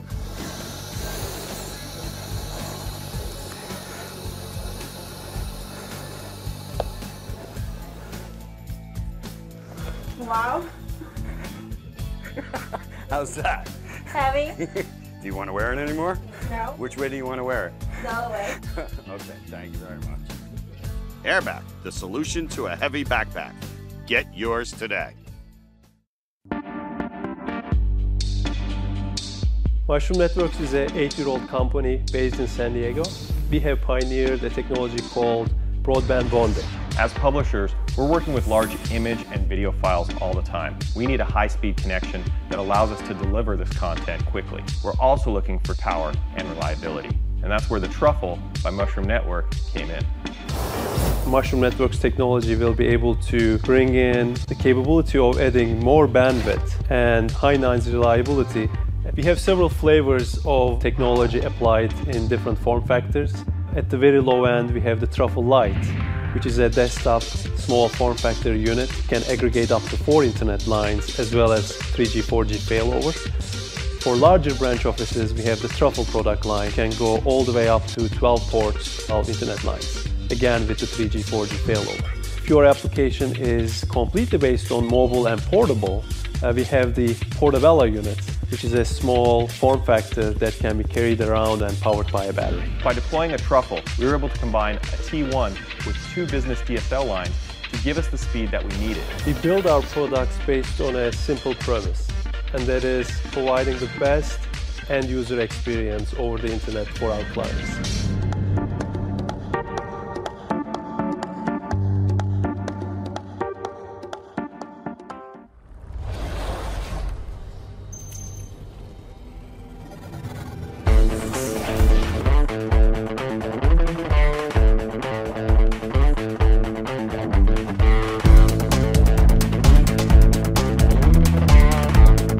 When you work in film or photography, you're always going to have old technology. Coming here with a bunch of stuff that, has been sitting around. Whenever I have equipment back in my place that I'm not using anymore, I'm here and show it to them. They review it, make sure everything is functional and works perfectly. They take it, and I can either choose to get money in change of it or make a trade and buy new equipment from it. If you have a piece of used equipment that you want to get off your hands easily, it's a great place to come and do that. They're exactly what they say. Fast, affordable, easy, you're in and out. I came here 2 minutes ago. I'm already leaving with my money in my hand. And I just went there 2 seconds. They appraised my stuff, gave me a slip, and I'm ready to buy new stuff. It was pretty quick, and I do feel like it was a good value. It's nice just to walk in and have a quote in front of you within 5 minutes. It's more about like the convenience and time. That's the best part about just coming here and getting a quote, doing it on the spot. Way better than going on eBay for it. You can look at it here, you can talk with guys who really know what they're talking about.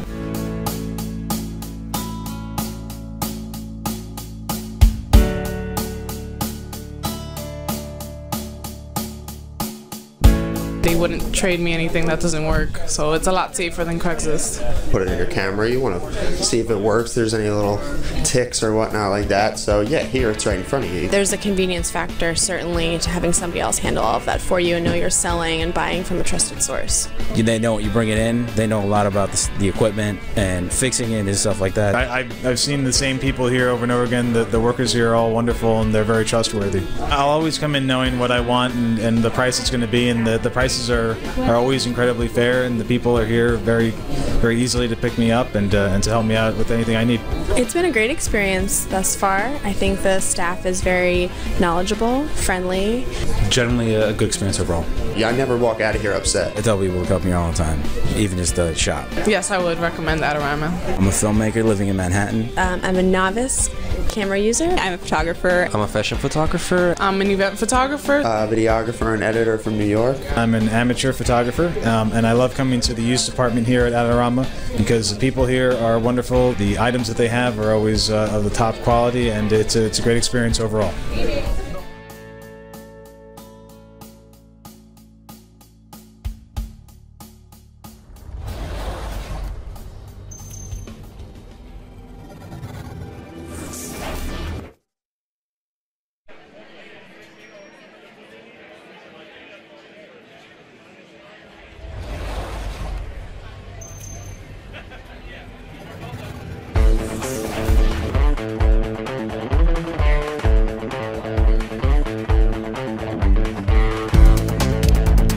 Right here still as the sun sets.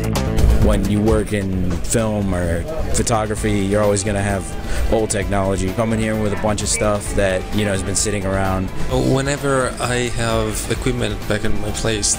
It's bright here still as the sun sets in sunny Los Angeles, California. We are in Hollywood. We've got all these kids from Hollywood High School helping us out produce this. It's really amazing. We're at Cine Gear. This is Be Terrific Cine Gear coverage live presented by Adorama. Adorama has a great store in New York City where you can buy all the gear we are talking about.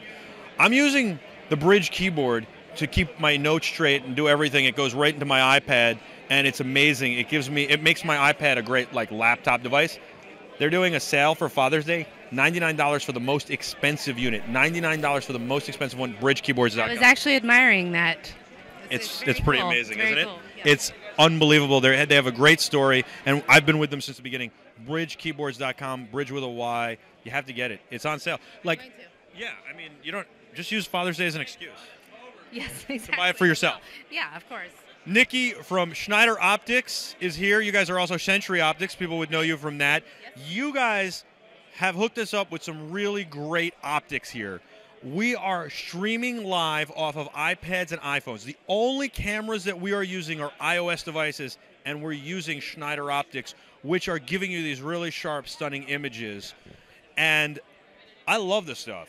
Everybody asks me, what lenses do I buy for my iPhone or my iPad or whatever? And for a while I said there is none because I didn't know you guys made it. And then you guys make the iPro, and I found out about that. And what did I do? I called you and Don, and I said, I got to get this. Hook me up. Let's do this. And now here we are, and I'm so impressed. And all this beautiful stuff I shoot for Subway, with the Bentley shoot, with all these other shoots are done. Brooklyn Law School, Adorama, all these shoots are done, and Be Terrific, of course, with iPro lenses. Tell me about the iPro lens kit. Let's walk everybody through it. Well, what's great about the iPro lens, if you are serious about doing videos and photos with your iPhone or iPad, you want something with high quality that you can trust. Century Optics, we've been doing this for 65 years. You know, I had a Century Optics wide angle on my first camera ever. It was an 0.65. Yep.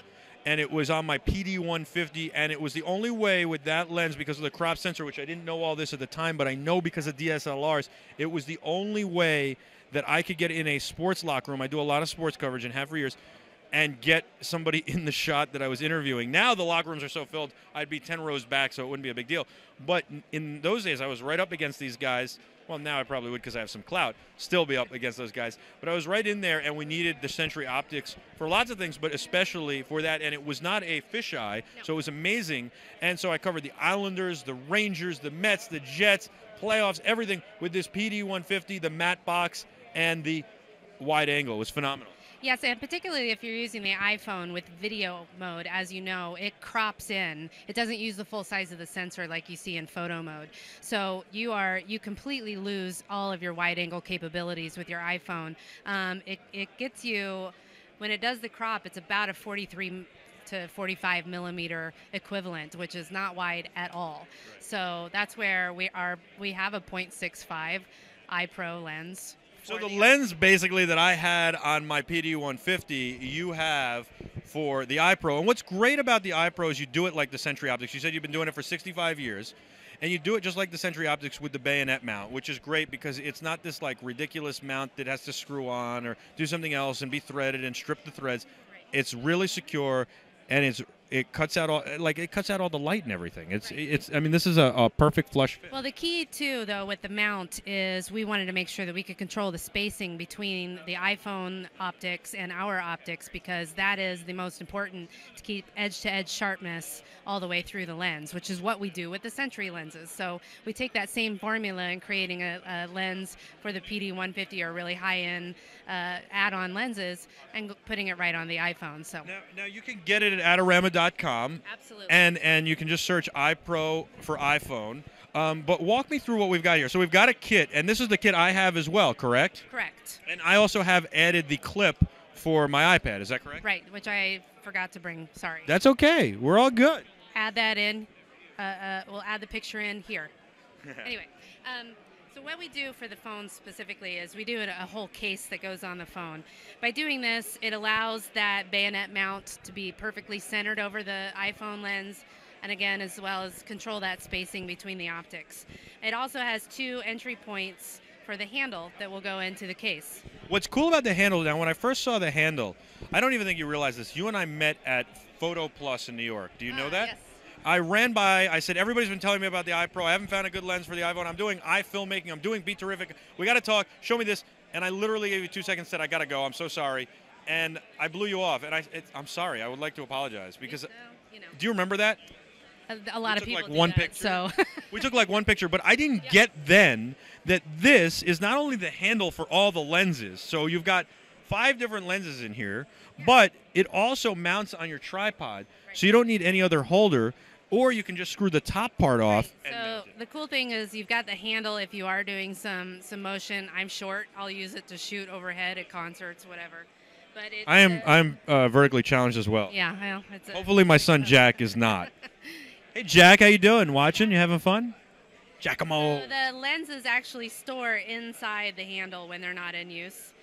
Come out, and then try to turn around for the camera.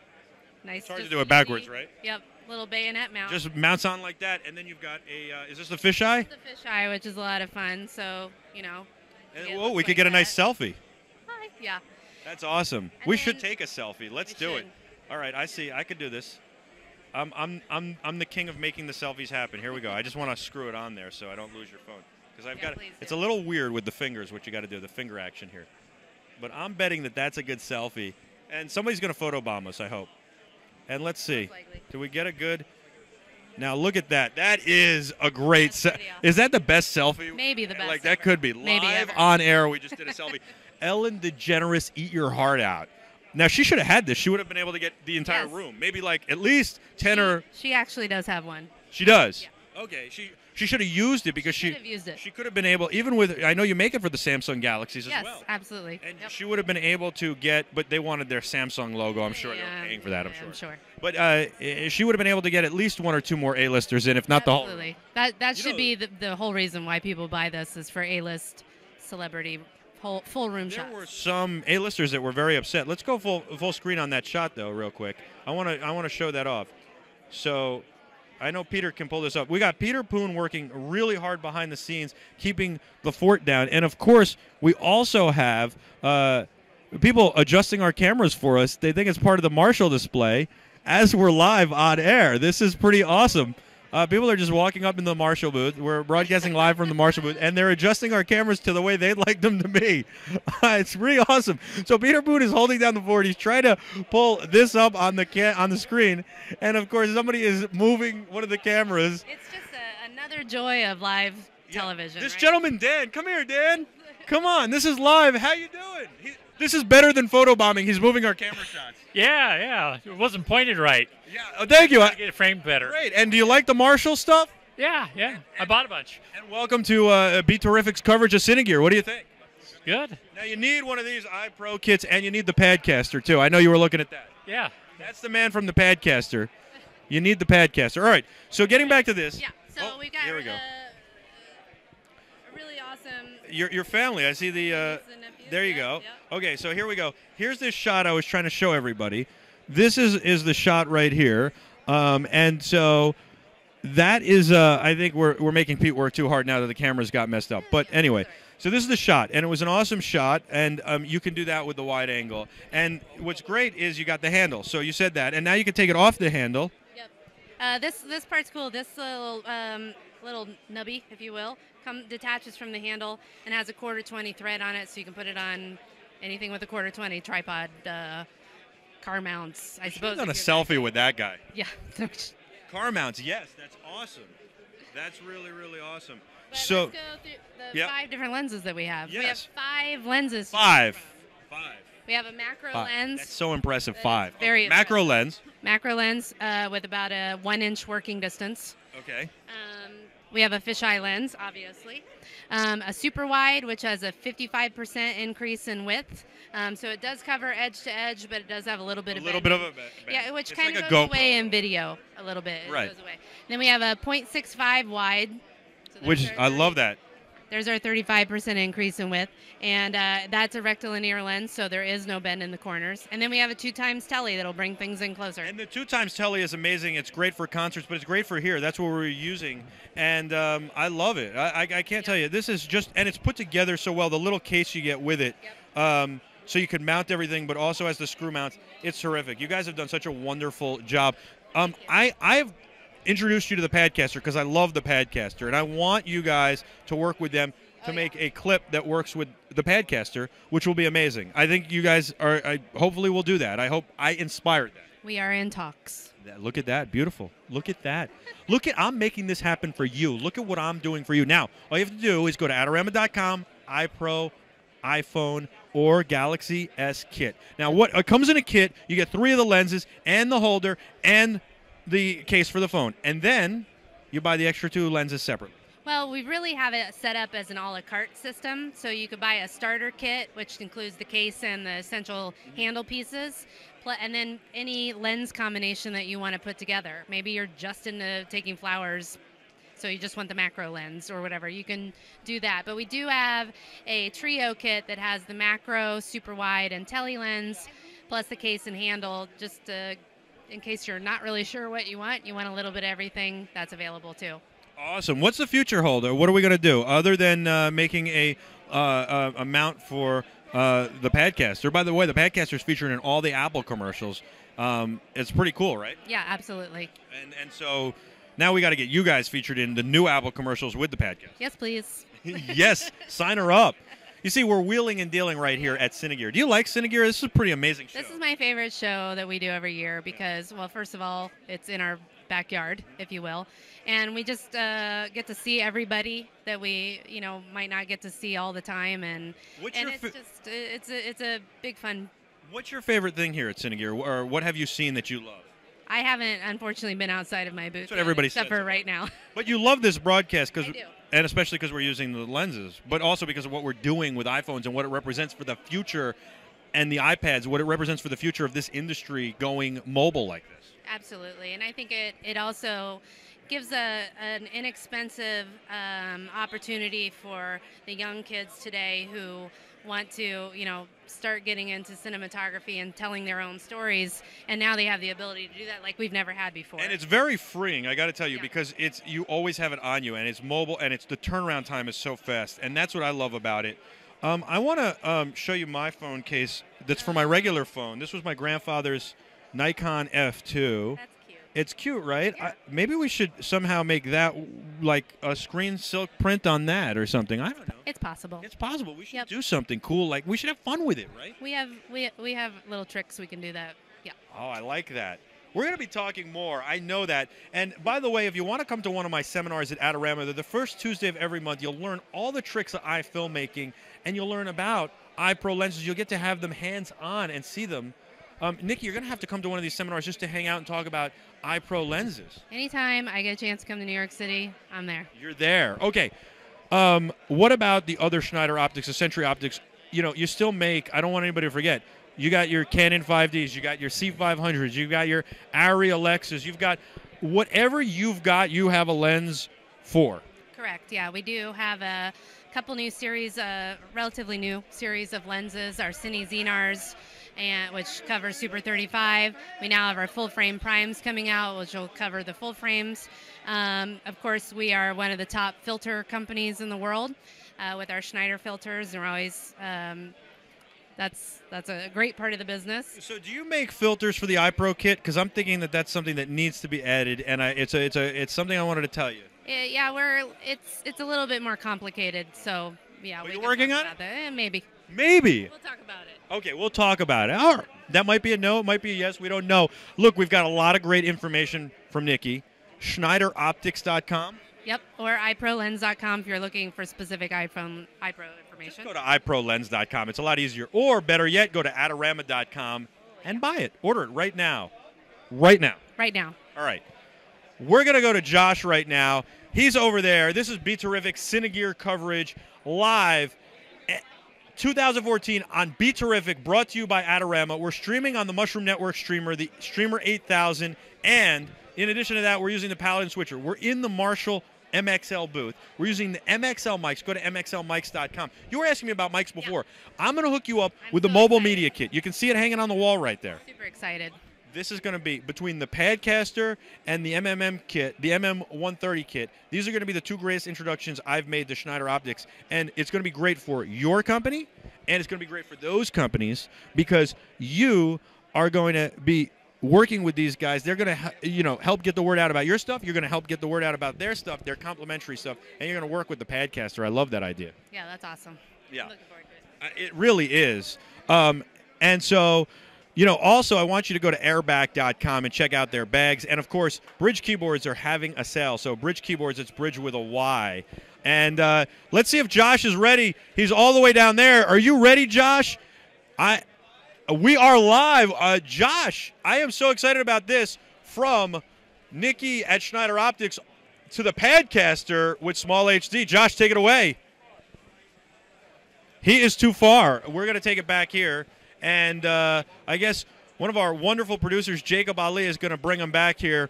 We're wireless, so I was yelling all the way down the aisle. He's going to bring Josh within shooting range. We're using wireless transmission technology, and you just got to roll it. That's good. Yeah. So your interview doesn't end. How many kids do you have? None. None. Just nieces and nephews. You want to give them a shout out? Nephews. Oh, God, I have 6 of them. Quick. Abby, Tommy, Ella, Isaac, Briggs, and Sadie. Awesome. I love it. and this is funny. This is the interview that's never going to end. It's just going to keep going. And I love it. And you said, I don't love being on camera. And now, have you had fun? Yeah, so far so good. Exactly. And I got you the interview that's never going to end. All right. Listen, I'm psyched about the Schneider Optics, the iPro. You wanted to say something? I was going to ask you to tell me more about the microphones if you want to. Sure, I can. Absolutely. But I just want to say iProLens.com, but go to Adorama and buy them. You can also buy the MXL MM kits, the mobile media kits there as well. So we've got the MM130. That's a stick mic like this with a Y cable, an XLR Y cable. The Y cable gives you the ability to monitor your audio with headphones. In addition to that, you can get the Lav kit. I forget the number on that. And then you've got the MM110, which is one of those trapezoid microphones you use for conferencing, which is great for roundtable discussions. So. And put that with the iPad and our iPad clip, which you can put the wide lens on. That's what I was just going to say. Yeah, you can put the wide lens. A whole roundtable in one shot. On both lenses and done. Wow. See, this is why I'm saying this is a perfect marriage. So good. All right. iProLenses.com. You now have the MXL mobile media kit. We're going to talk more about that. And we're going to go to Josh now on Be Terrific's Cine Gear live coverage presented by Adorama. Josh, take it away, brother. This is Josh Apter live at Cine Gear 2014. We're back again. We're with Wes Phillips from Small HD. A beautiful day in Cine Gear. Say it's what time is it here? It's like 4 o'clock, 5 o'clock.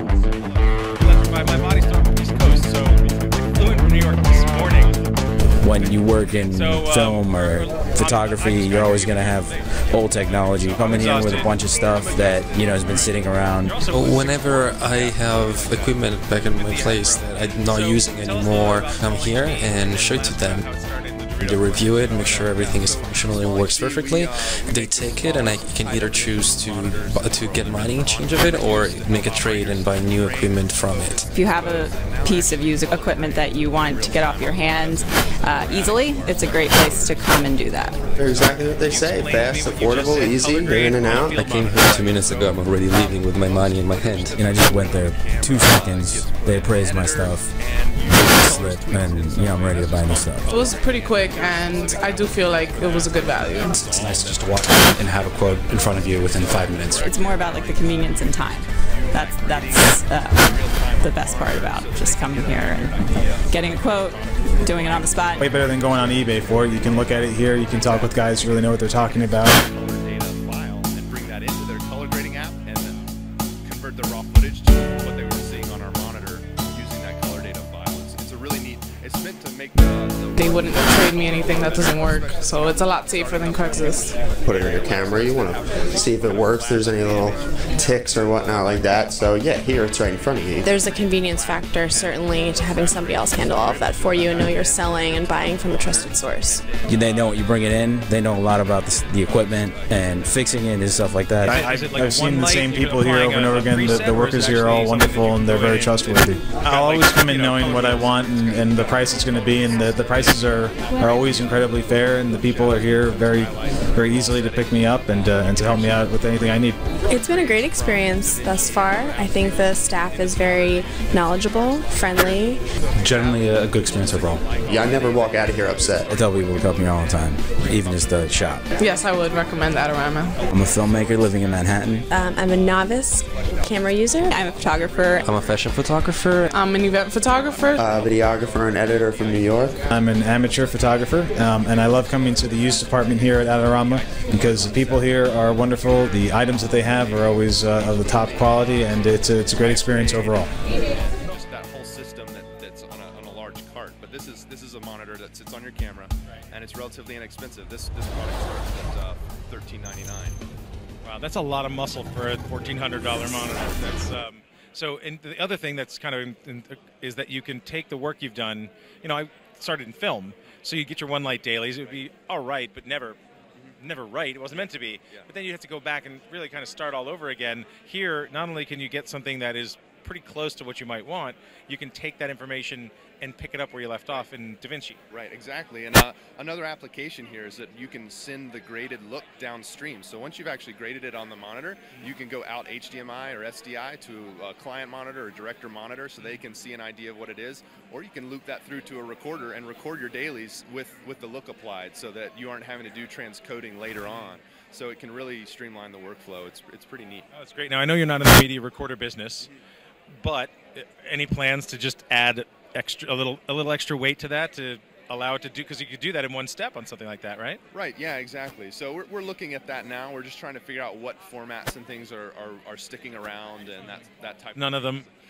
It's changing so fast, but yeah, it's kind of in our roadmap for the future to look into that, because there's this amazing consolidation of devices happening, and this is a good example of that. We're taking a full-blown computer system and LUT box and that sort of stuff and packing it down into this.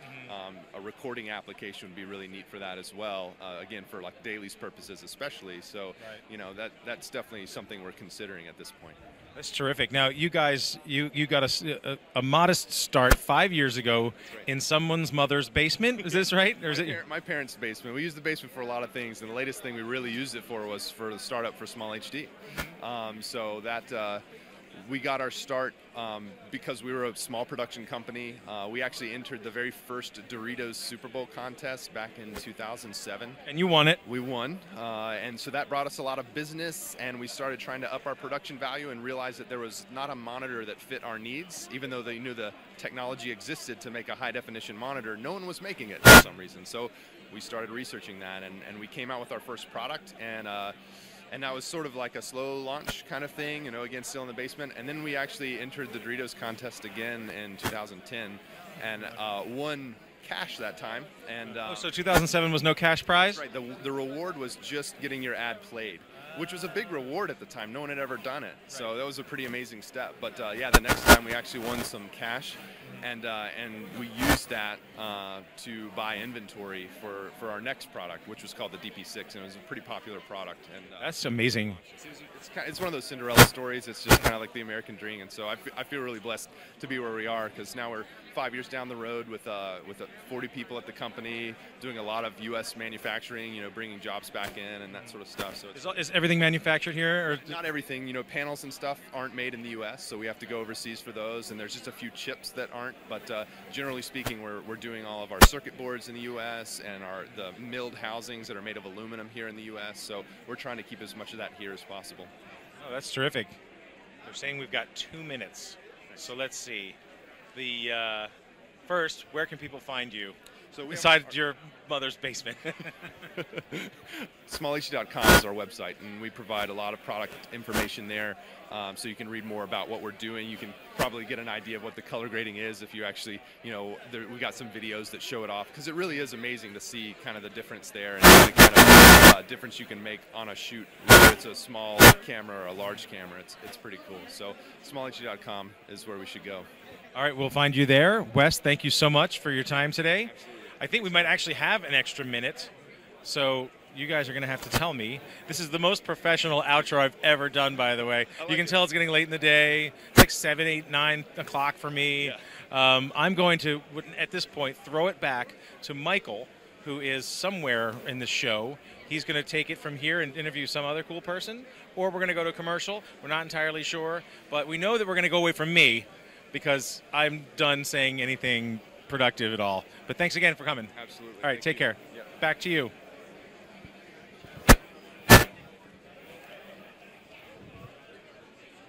How is this? How is it being compiled? Are you doing some editing to it and posting it, or how are you? This whole thing would be one live piece. Okay, gotcha. And then what they're doing, I think, is going on YouTube. And hey, welcome back to Cine Gear 2014 on Be Terrific, presented by Adorama.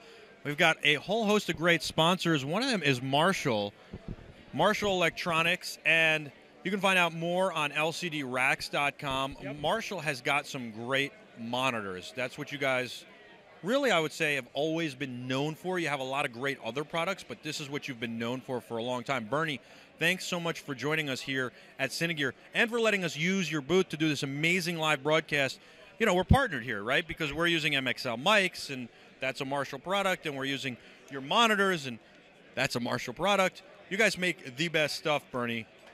Thank you for making the best stuff. We really appreciate that. Thanks a lot, And it's a pleasure having you guys here today, because it's just, it's just a big consolidation of what we all do here, right? We make products for production, and here you guys are out streaming to the world. Yeah, it's pretty amazing, and it's super exciting. We're doing this all on iPads and iPhones. Did you ever think that you'd see a day when this happened? No. You and I got to know each other at NAMM, the National Association of Music Manufacturers. I think it's just so much fun talking to you. I could talk to you all day long. You're such a great guy, and it's so exciting to be here with you and see the products. Tell me about these new monitors that you guys have out here. You have some really exciting new monitors. Right. So, we have camera top monitors, desktop monitors, rack top monitors, and I think one of the most exciting products is our new 7-inch. It's the camera top monitor. It's a full native resolution panel. So it's 1920 by 1080. It's a pixel for pixel on a 7-inch. Highest resolution panel on the marketplace today. That's insane. We're going to get a shot of it in a minute here. We've got the camera that's using the wireless transmitter from you guys on one of our iPads. So we've got, a wireless transmitter from Marshall on one of the iPads, and it's pretty cool. So we're going to get a couple of shots in a minute with that because I want to show off that monitor. How long have you been with Marshall? I've been here since just after the Earth cooled. I'm in my 9th year at Marshall Electronics. Wow, that's amazing. That's really amazing. Hey, Jacob. Jacob's our wonderful producer. He told me he uses Marshall monitors exclusively, doesn't use anything else. Can you have them bring the wireless camera over here so we can get some shots of these wonderful monitors? We've got the kids, I don't know if you noticed this, we've got some kids we're helping out. We're letting them learn. We're teaching them, and they're from Hollywood, Hollywood High School. So, by the way, Bernie, we're going to have you on a couple times during Cine Gear. This time we're going to talk about the camera top monitors, but in the next time you're on, we will talk about some of the other amazing products. You guys have IP cameras, you have other monitors, and all sorts of other stuff. Jacob, come back to the camera top monitors. We want the camera top monitors for this segment, so we're going to get you back here for the camera top monitors. Yeah, you talk. I'm going to walk over here.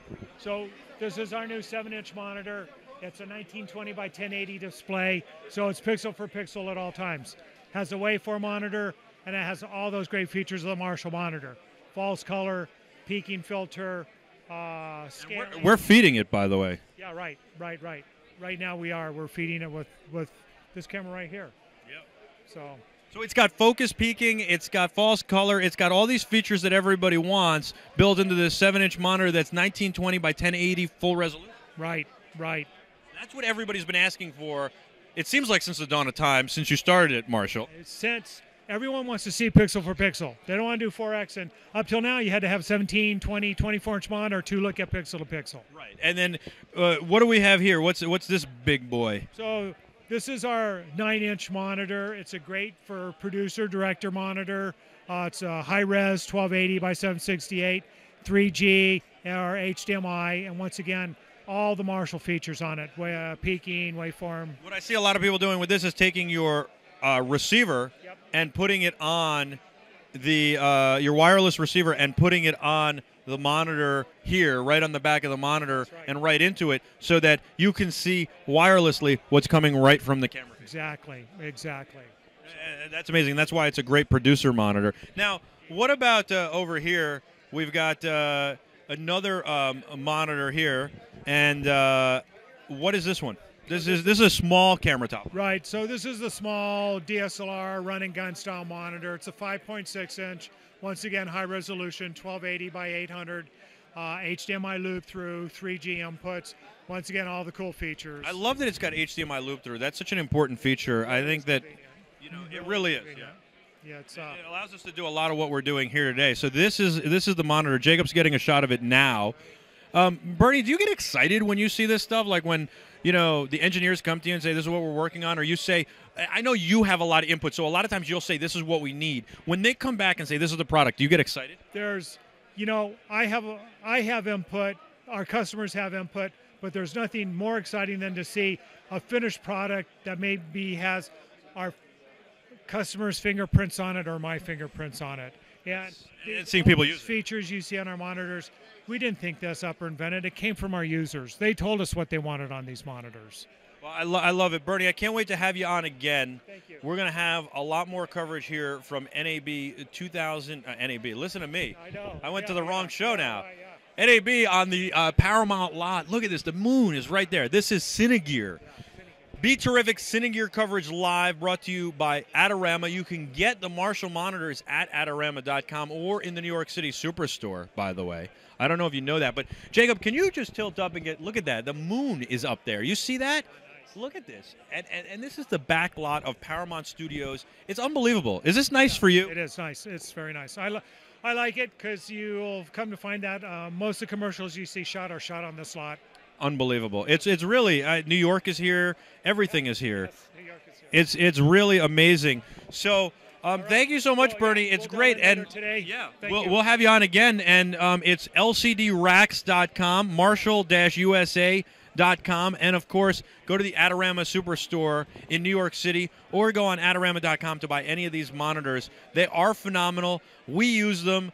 They're terrific. And Bernie, you tell everybody what we need. Well, it's the customers who tell you, and you get it out there. We listen to our customers. We listen to our customers. Yeah, and that's the great thing.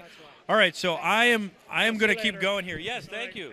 That's Bernie. Bernie is the man, by the way. We hung out at Marshall yesterday. I haven't had that much fun in a long time. We were testing all sorts of gear. Bernie and Greg Boren were there, and those guys were helping us. Perry Goldstein, who will be on tomorrow, Scott, Letty, all the people at Marshall are phenomenal. Of course, Ashley, Donovan, all these people, they're all phenomenal. They're great, and we had a lot of fun. So our coverage is going to continue here from Cine Gear. We've got a really great guest coming up with Josh in just a few minutes. I think I'm going to switch cameras and come back to my little perch so that these guys can do some technical tweaking in the meantime.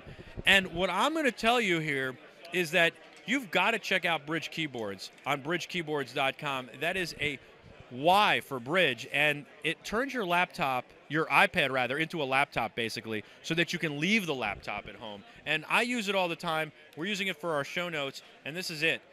Go there. They've got a Father's Day sale that's unbelievable. This is their flagship version with Bluetooth speakers, and this one is my favorite, and it's $99. It's on sale for $99. So go there now.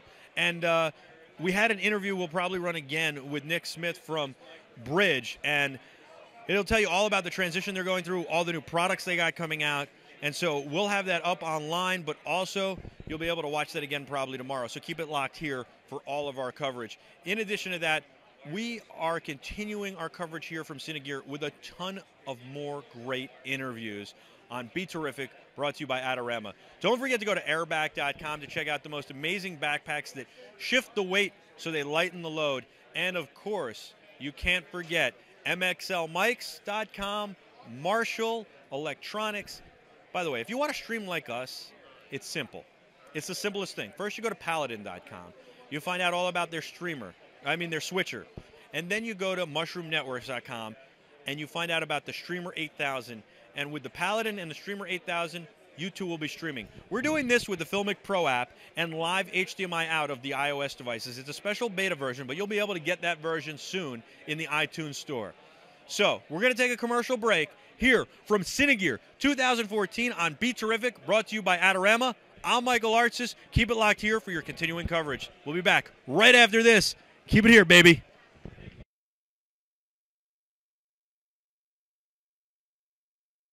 Cause injury by encouraging improper use and improper posture. They're unbalanced and unsafe. Airback is the solution. Should've gone Airback. Airback's patented air support system makes it the most comfortable backpack in the world. Airback improves posture and spinal alignment. If it's not on your back, it can't hurt your back. Airback provides shock absorption and adjusts to fit any body type. It's a stylish solution that protects you and what you carry, like your laptop and other costly electronics. Airback makes you feel like you're carrying half the weight. Our unique air support system takes the weight off the back and helps prevent back injuries. Relax says be natural, and especially with her, you can notice how nice and straight she is. And also it's shock absorbent in case you're running for the bus or the airport. Now what I'm going to do while it's on your back, I'm going to take the air out, and then you'll feel what it's like to wear a regular backpack without the air system. So I'm just going to take it out while it's on you.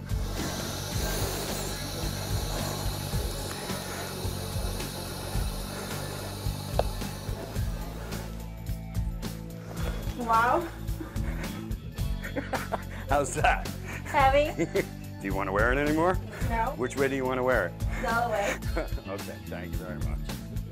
Airback, the solution to a heavy backpack. Get yours today.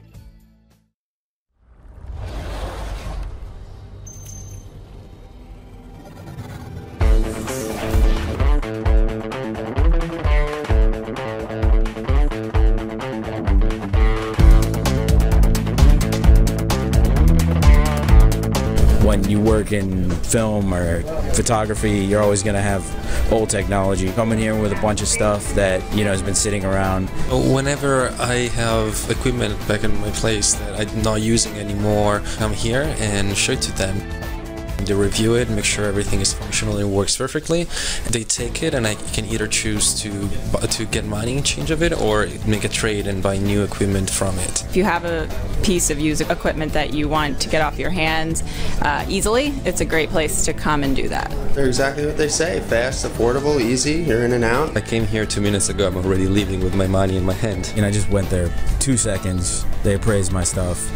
gave me a slip, and I'm ready to buy new stuff. It was pretty quick, and I do feel like it was a good value. It's nice just to walk in and have a quote in front of you within 5 minutes. It's more about like the convenience and time.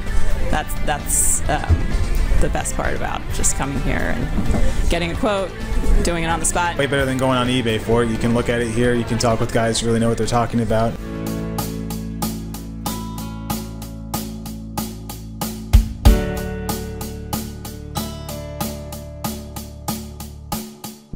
They wouldn't trade me anything that doesn't work, so it's a lot safer than Craigslist. Put it in your camera, you want to see if it works, there's any little ticks or whatnot like that. So yeah, here it's right in front of you. There's a convenience factor, certainly, to having somebody else handle all of that for you and know you're selling and buying from a trusted source. They know what you bring it in. They know a lot about the equipment and fixing it and stuff like that. I've seen the same people here over and over again. The workers here are all wonderful and they're very trustworthy. I'll always come in knowing what I want and the price it's going to be, and the prices are always incredibly fair, and the people are here very easily to pick me up and to help me out with anything I need.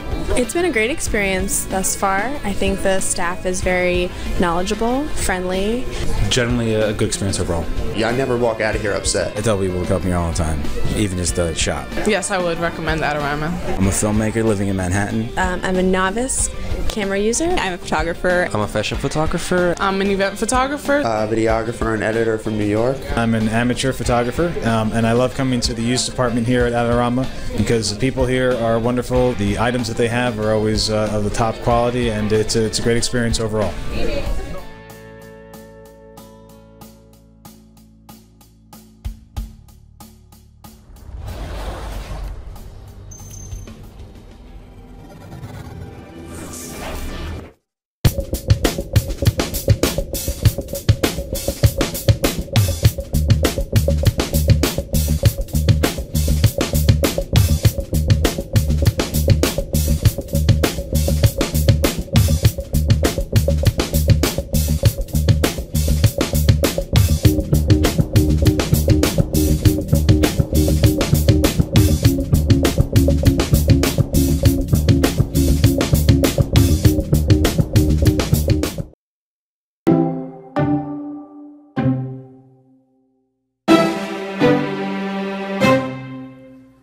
This new product is called Bridge. It's a Kickstarter funded project and it's a companion product to the iPad, but it's phenomenal. I think that it's going to do great and I think you're going to love it. I certainly do. I travel a lot. I stay in hotel rooms like this one and I like to travel light. If I take my iPad, it's great. I can play movies, I can play games, I can even answer emails and take notes at meetings. And I really like it for that. But the biggest drawback to the iPad is that I can't really edit documents on it that easily, and I can't write documents or write long emails on it. But now you can. Bridge turns your iPad into a laptop. We wanted something that really felt like it belonged with the iPad. It connects to your iPad two ways. The first way is Bluetooth. That's how you connect to the iPad and are able to type with it.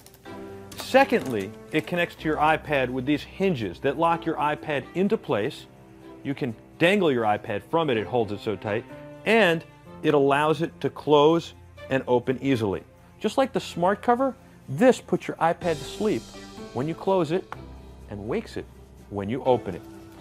Bridge is made from the same kind of aluminum that your iPad is made out of. And it's a really nice, solid keyboard. The build, fit, and finish here are second to none. It's got Bluetooth speakers that allow you to play your music, videos, or any kind of sound right from your iPad. And the battery life lasts as long as your iPad does. It feels very substantial, feels good together, and it's about as slim together as a MacBook Air. Now, it allows you to do all sorts of wonderful things. You can create Pages documents. You can edit documents.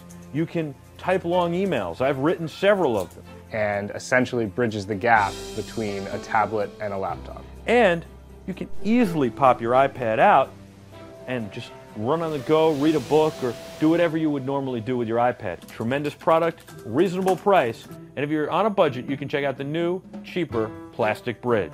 I think you're going to love Bridge. Check it out at bridgekeyboards.com.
Mushroom Networks is an 8-year-old company based in San Diego.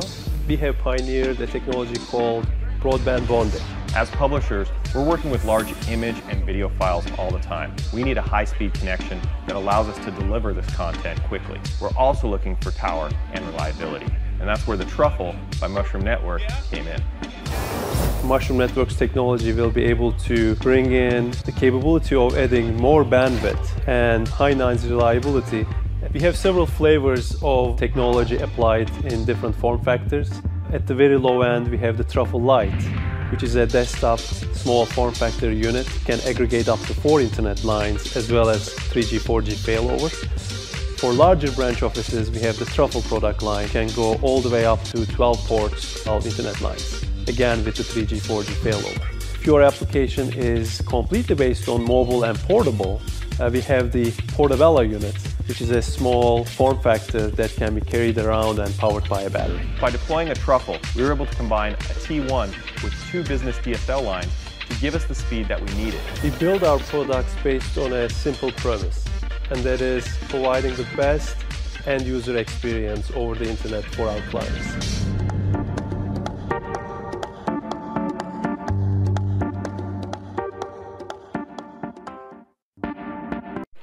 We are back at Cine Gear 2014. This is Josh. You may have noticed that I'm not Michael, but I am. I don't know, maybe 40% as effective as Michael. I'm here with Brad Dixon, correct, from Aidentech, correct, and you are in the lighting business. correct. You're going to tell me exactly what you do and how you started doing it, because you've been doing this for quite some time. Right. Well, first off, we create LED lights that are equal to HMI lights. So, for example, we have an LED that's equal to about a 1.2K HMI. We have one that's equal to about 2.5K HMI. Now, how do you, because LED, I mean, you see the technology, it's a number of small lights, but are you talking about making one source LEDs or just a panel that's large enough that it creates the same amount of light as something much larger? Right. We use multiple LEDs, but we are in a form factor that's similar to an HMI. Okay. So basically, it's not the small LEDs. We have a little bit larger, but we have multiple versions of those in. And what we do, we actually converge the beam so it comes out as a single beam. Okay, and it's focusable? It's No, it's actually more like an HMI par. Okay. What we do is we drop lenses in the same way you do with an HMI pars to get the different spread. Okay, and so you've been doing this for, how long has LED been part of what you've been doing? It's a relatively new technology, so I can't imagine. Okay, my background is I was a senior lighting director with the Canadian Broadcasting Corporation, and I actually started the first all-LED newsroom. But Aidentech's been around for a couple of years, and they have taken off. So broadcasters have jumped on board because we have an LED that's IP65. So what that means is, let it rain, let it snow, let it do whatever. They had them over in Sochi, and it was all fine. That's probably the one thing that didn't go wrong over there. Well, as I say, and that's the other thing too. It also runs on battery, and basically instant on. Don't have to worry about the, getting up the color temperature and like that, and dimmable and things like that. So now that's one end. The other end we get into is we get into the tungsten equivalent. So we replace a 6,000 watt space light with an LED unit. So when did the transition, or were you always an LED company? When did the transition start? Aidentech was an LED company all the time, and it started about a couple of years ago. Basically, as I say, a number of people have been doing LEDs for a number of years. We took the next step. We said, look, we want to be bright. We want to get into the world that, broadcasters, cinematographers are used to with HMIs. The big issue where it's taken off greatly is the fact that a number of broadcasts have had issues with UV. Right, they've had on-air reporters burnt by UV, and they said, this cannot happen. We've got to do our due diligence. They started looking for LEDs, and they came to us. So we basically are producing LEDs that produce no UV. And also, films like Need for Speed said, we cannot run our cars. They didn't do green screen. They ran them full tilt. We cannot run those cars at that speed with an HMI. So they came to us. We provided the LEDs, and they ended up putting them on the car running at that speed. Now, why can't they run them? I'm sure there's a great answer, but I'm... First off, it starts bouncing around, and basically the treatment that they were going to get, right? Too aggressive for an HMI. And the other element, too, is that it also boils down to limited power. I mean, our 2.5 equivalent is about 4.7 amps. Our 1200 watt equivalent is 1.7 amps. It'll run on battery. So low power, no UV, lots of output, dimmable down to 0. Right. These are in color, temperature. Can you dial that too? We have daylight, we have tungsten, and we have variable color temperature. Okay, now these are also geared more towards the professional. Do you have any plans, or do you currently have any lights that are, a lot of companies we've talked to here already are, pocket-sized lights, very much for the independent. Do you also offer that product? Well, as a matter of fact, people loved our Hurricane so much. Our Hurricane light is IP65. They said, great. They had the same question. You have something smaller. Now we're coming out with a Hurricane Junior. It's equal to about a 200 watt pocket power. Okay. It'll run on AC, it'll run on DC, right? Small form factor. We've done on display too, and people are blown away with the output. Yeah, I think what we need to do is we acknowledge the fact that we're live and wireless, and that's great. We need to go and start taping a couple segments so we can get into these places. It's tons of great stuff going on. I think Convergence in there, right? We talked to them, and we can only see so much. It's not like you're going to come out here carrying giant bags of lights and things like that. So anything that you've seen at the show that is of note, aside from your own products? Yeah, well, I haven't had a chance to sort of run around. What I like, personally, is the fact, because let's say when I started with LEDs, I was creating my own LEDs. I like the fact that there is a wide range. And look, in the end, we're just another tool, right, that people want to try and use. I just love the fact that on the small form factor, for those people entering it, like, for example, your example here, you're using iPads, you're using whatever, the technology that basically says, hey, I want to get into that. You've got some students helping you out. The cost is not so high that they can't start getting into it. So we are recognizing that also, and we're saying, look, here's a small little light that is in the HMI range that basically the small DSLR user can now have an HMI, right? So that's what I sort of like. I like all the small form factor, and I like the fact that a student can come up and say, I want to get into it. It's not so cost prohibitive that I can start being creative. I was like getting nostalgic about my LOL kit when I was in school, and just how incredibly hot everything was, and you burn yourself. The cables would start burning out of their, the shieldings, and it was a mess. Yes. And you'd blow fuses all over, so this is such a welcome thing for filmmakers on a budget.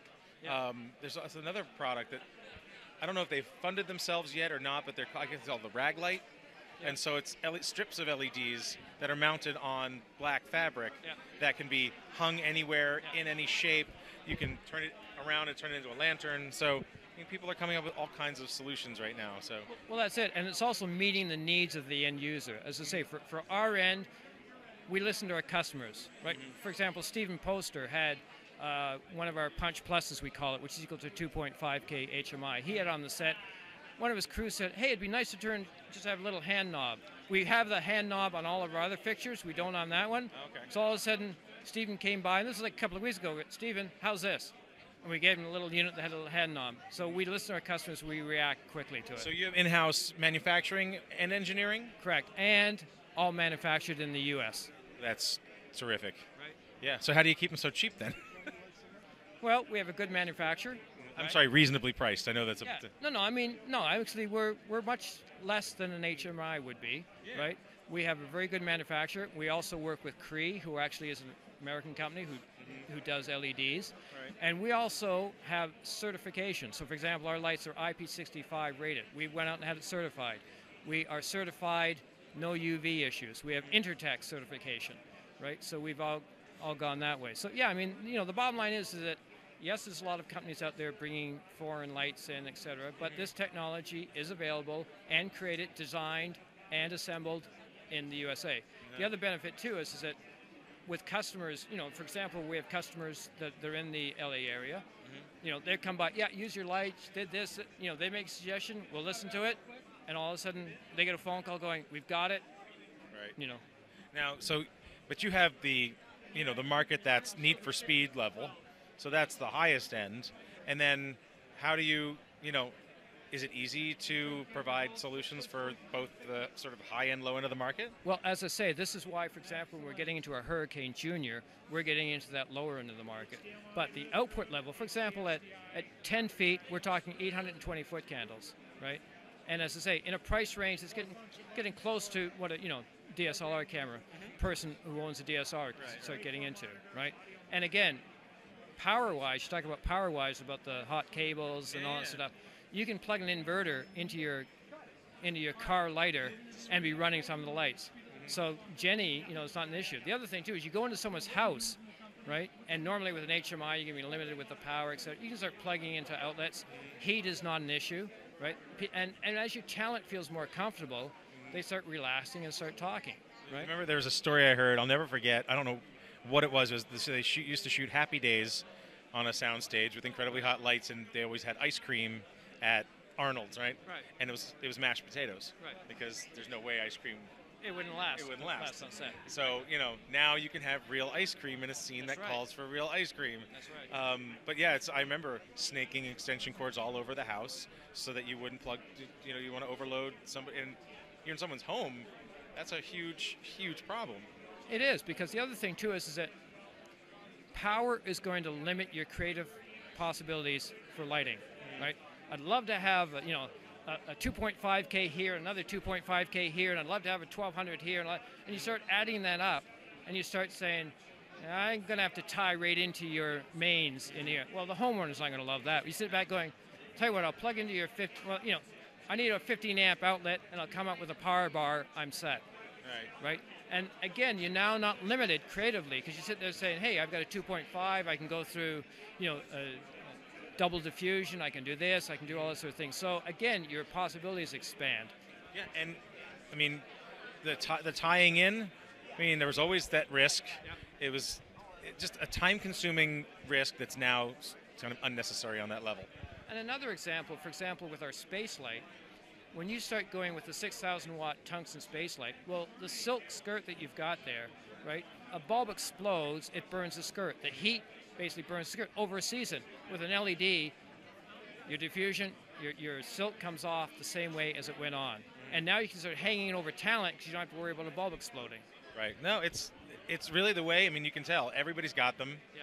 And if making them behave more like lights that we're used to or enjoy using, it makes people feel even more flexibility. That's that's great. And as I say, our end, we're into a whole different market. We're saying, look, everybody's doing LEDs, which is great. But everybody said, well, they're not really bright. They walk into our booth and they're blown away, because now we're getting to the levels. Look, you want to do a shoot outside, and all of a sudden you need something that's equal to a 2.5. You got an LED. Right? Or, for example, you're doing a night scene. You want to light up an entire city, city street. Right. You've got the LEDs. So now, again, creatively, the small DSLR user says, I'd love to have that big look, but I haven't got the generator. I can't, and get the budget.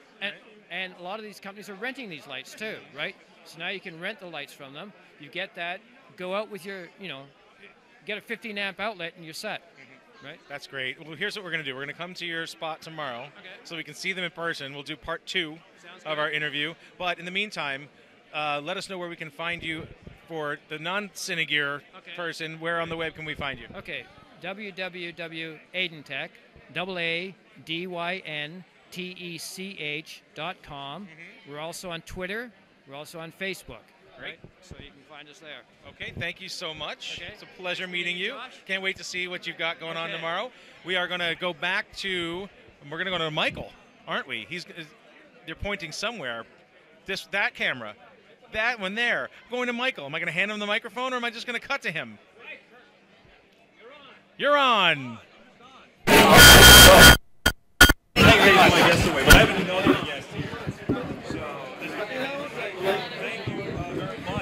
Josh, that's amazing.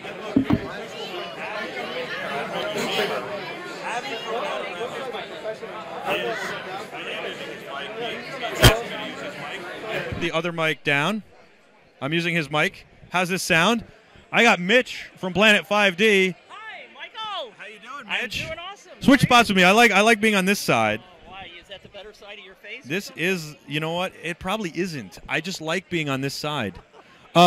It's been a wild show here. You've got some toys. and we're going to be showing that off. The Planet 5D show is going to start in a little while, but I wanted you to come on and talk about Planet 5D. Hopefully the guy doesn't start playing the bagpipes again. I hate bagpipes. I've never played bagpipes, Michael. Where did you get that? No, some guy, I said, was playing. You didn't hear it. No, I missed it. Oh, I thought you were here.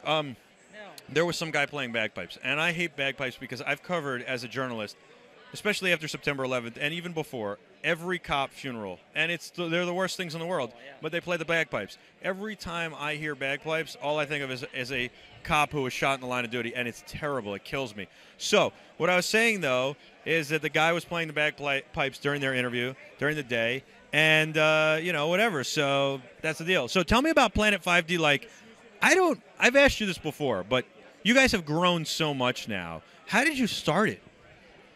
It was a simple dream, Michael. Was it really? Was it a dream? It was a dream. Mitch had a dream.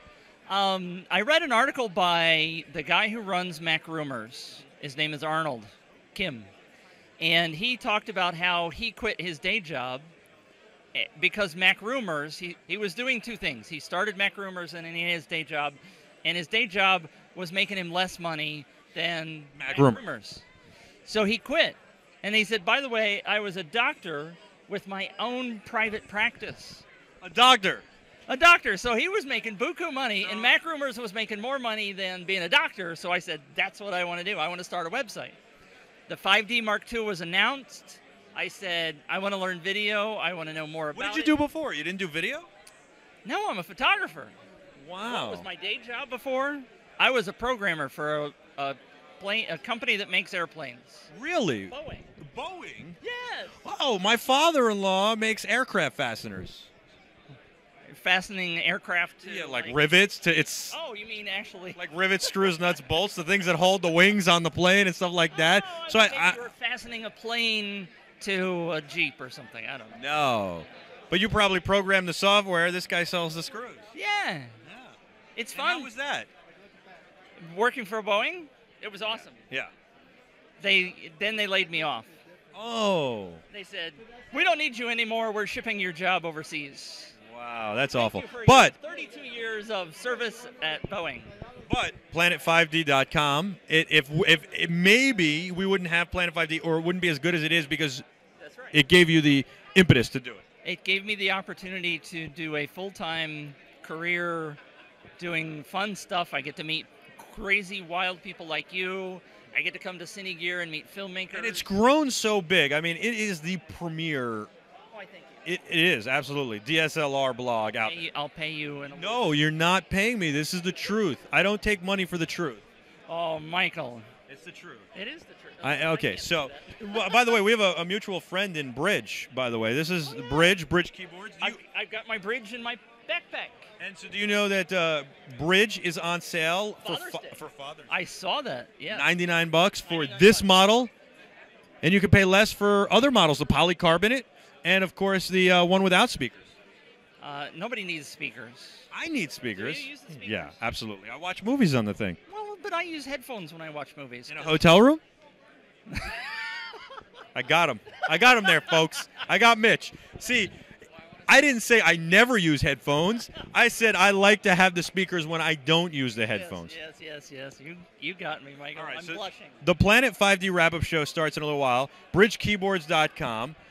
We know to send people. Well, I know to send people to Adorama, and this is Be Terrific's Cine Gear coverage live at Paramount's back studio, broadcasting on iPhones and iPads, multi-camera.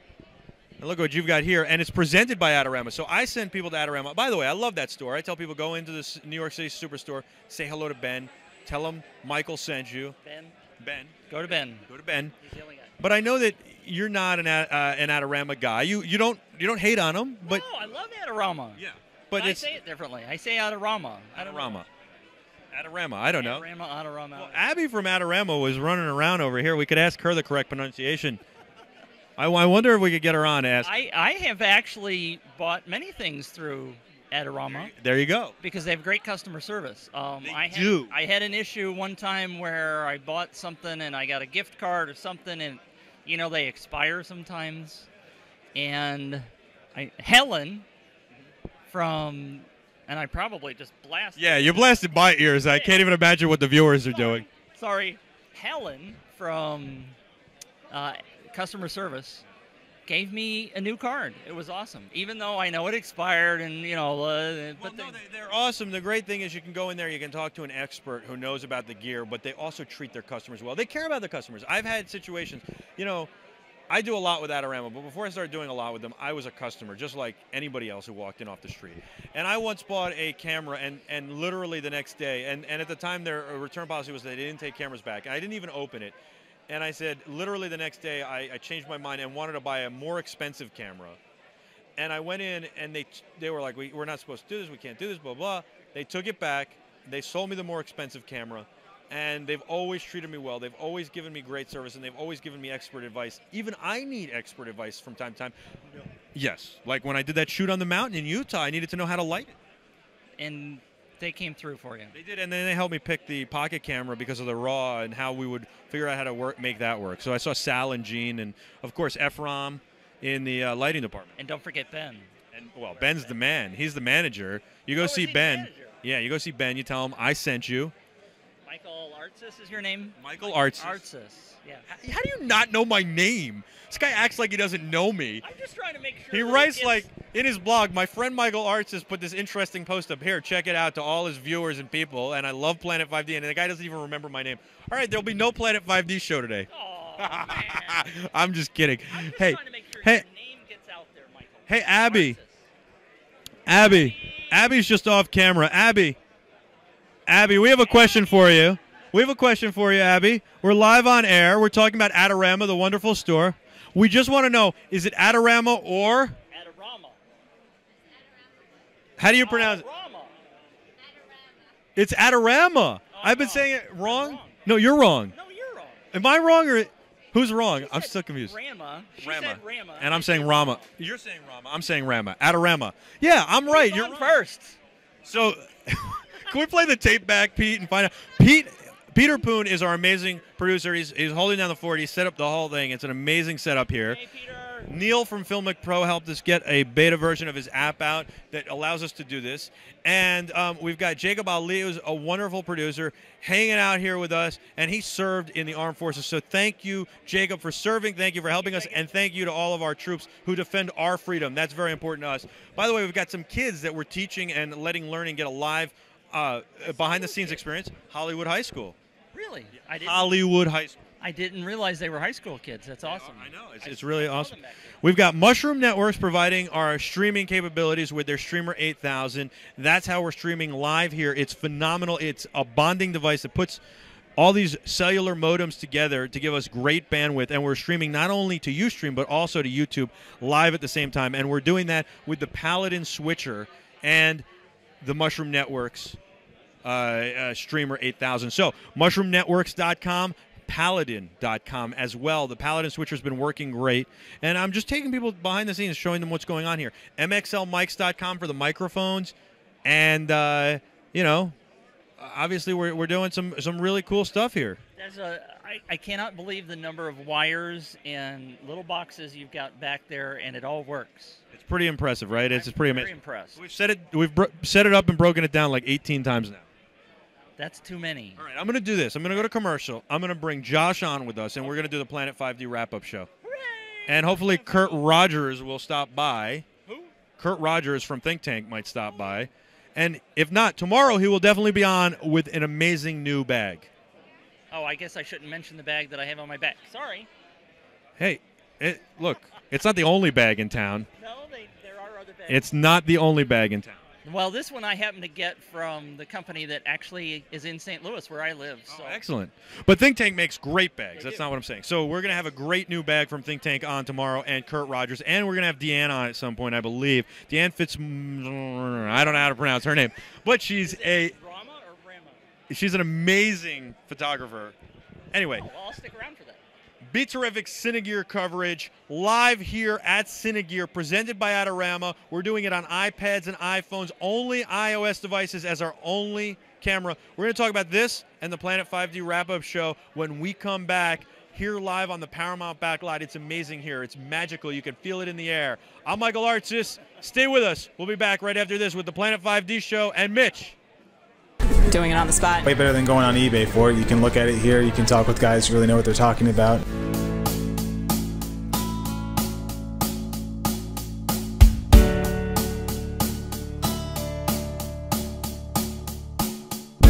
They wouldn't trade me anything that doesn't work, so it's a lot safer than Craigslist. Put it in your camera. You want to see if it works. There's any little ticks or whatnot like that. So yeah, here it's right in front of you. There's a convenience factor, certainly, to having somebody else handle all of that for you and know you're selling and buying from a trusted source. They know what you bring it in. They know a lot about the equipment and fixing it and stuff like that. I've seen the same people here over and over again. The workers here are all wonderful and they're very trustworthy. I'll always come in knowing what I want and the price it's going to be, and the prices are always incredibly fair, and the people are here very easily to pick me up and to help me out with anything I need. It's been a great experience thus far. I think the staff is very knowledgeable, friendly.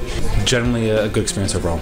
Yeah, I never walk out of here upset. I tell people to come here all the time, even just the shop. Yes, I would recommend Adorama. I'm a filmmaker living in Manhattan. I'm a novice camera user. I'm a photographer. I'm a fashion photographer. I'm an event photographer. Videographer and editor from New York. I'm an amateur photographer, and I love coming to the used department here at Adorama because the people here are wonderful. The items that they have are always of the top quality, and it's a great experience overall.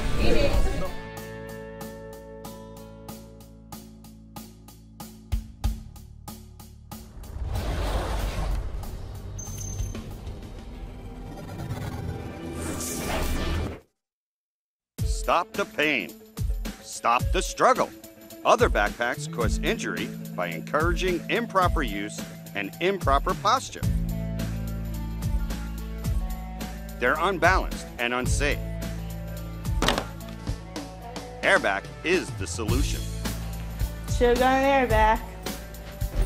Airback's patented air support system makes it the most comfortable backpack in the world. Airback improves posture and spinal alignment. If it's not on your back, it can't hurt your back. Airback provides shock absorption and adjusts to fit any body type. It's a stylish solution that protects you and what you carry, like your laptop and other costly electronics. Airback makes you feel like you're carrying half the weight. Our unique air support system takes the weight off the back and helps prevent back injuries. Relax as be natural. And especially with her, you can notice how nice and straight she is. And also it's shock absorbent in case you're running for the bus or the airport. Now what I'm gonna do while it's on your back, I'm gonna take the air out, and then you'll feel what it's like to wear a regular backpack without the air system. So I'm just gonna take it out while it's on you.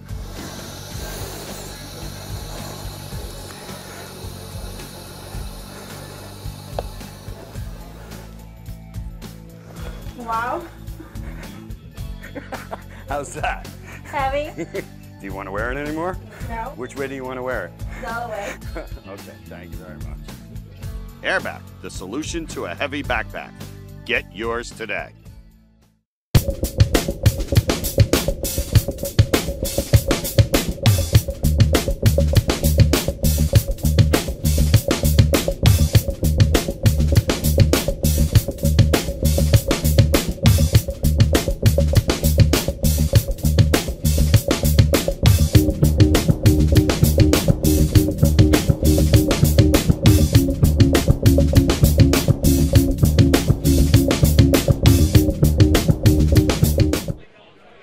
Welcome back to Cine Gear 2014 on Be Terrific Live. This is your live coverage on iOS devices. We're using iPhones and iPads as our only cameras.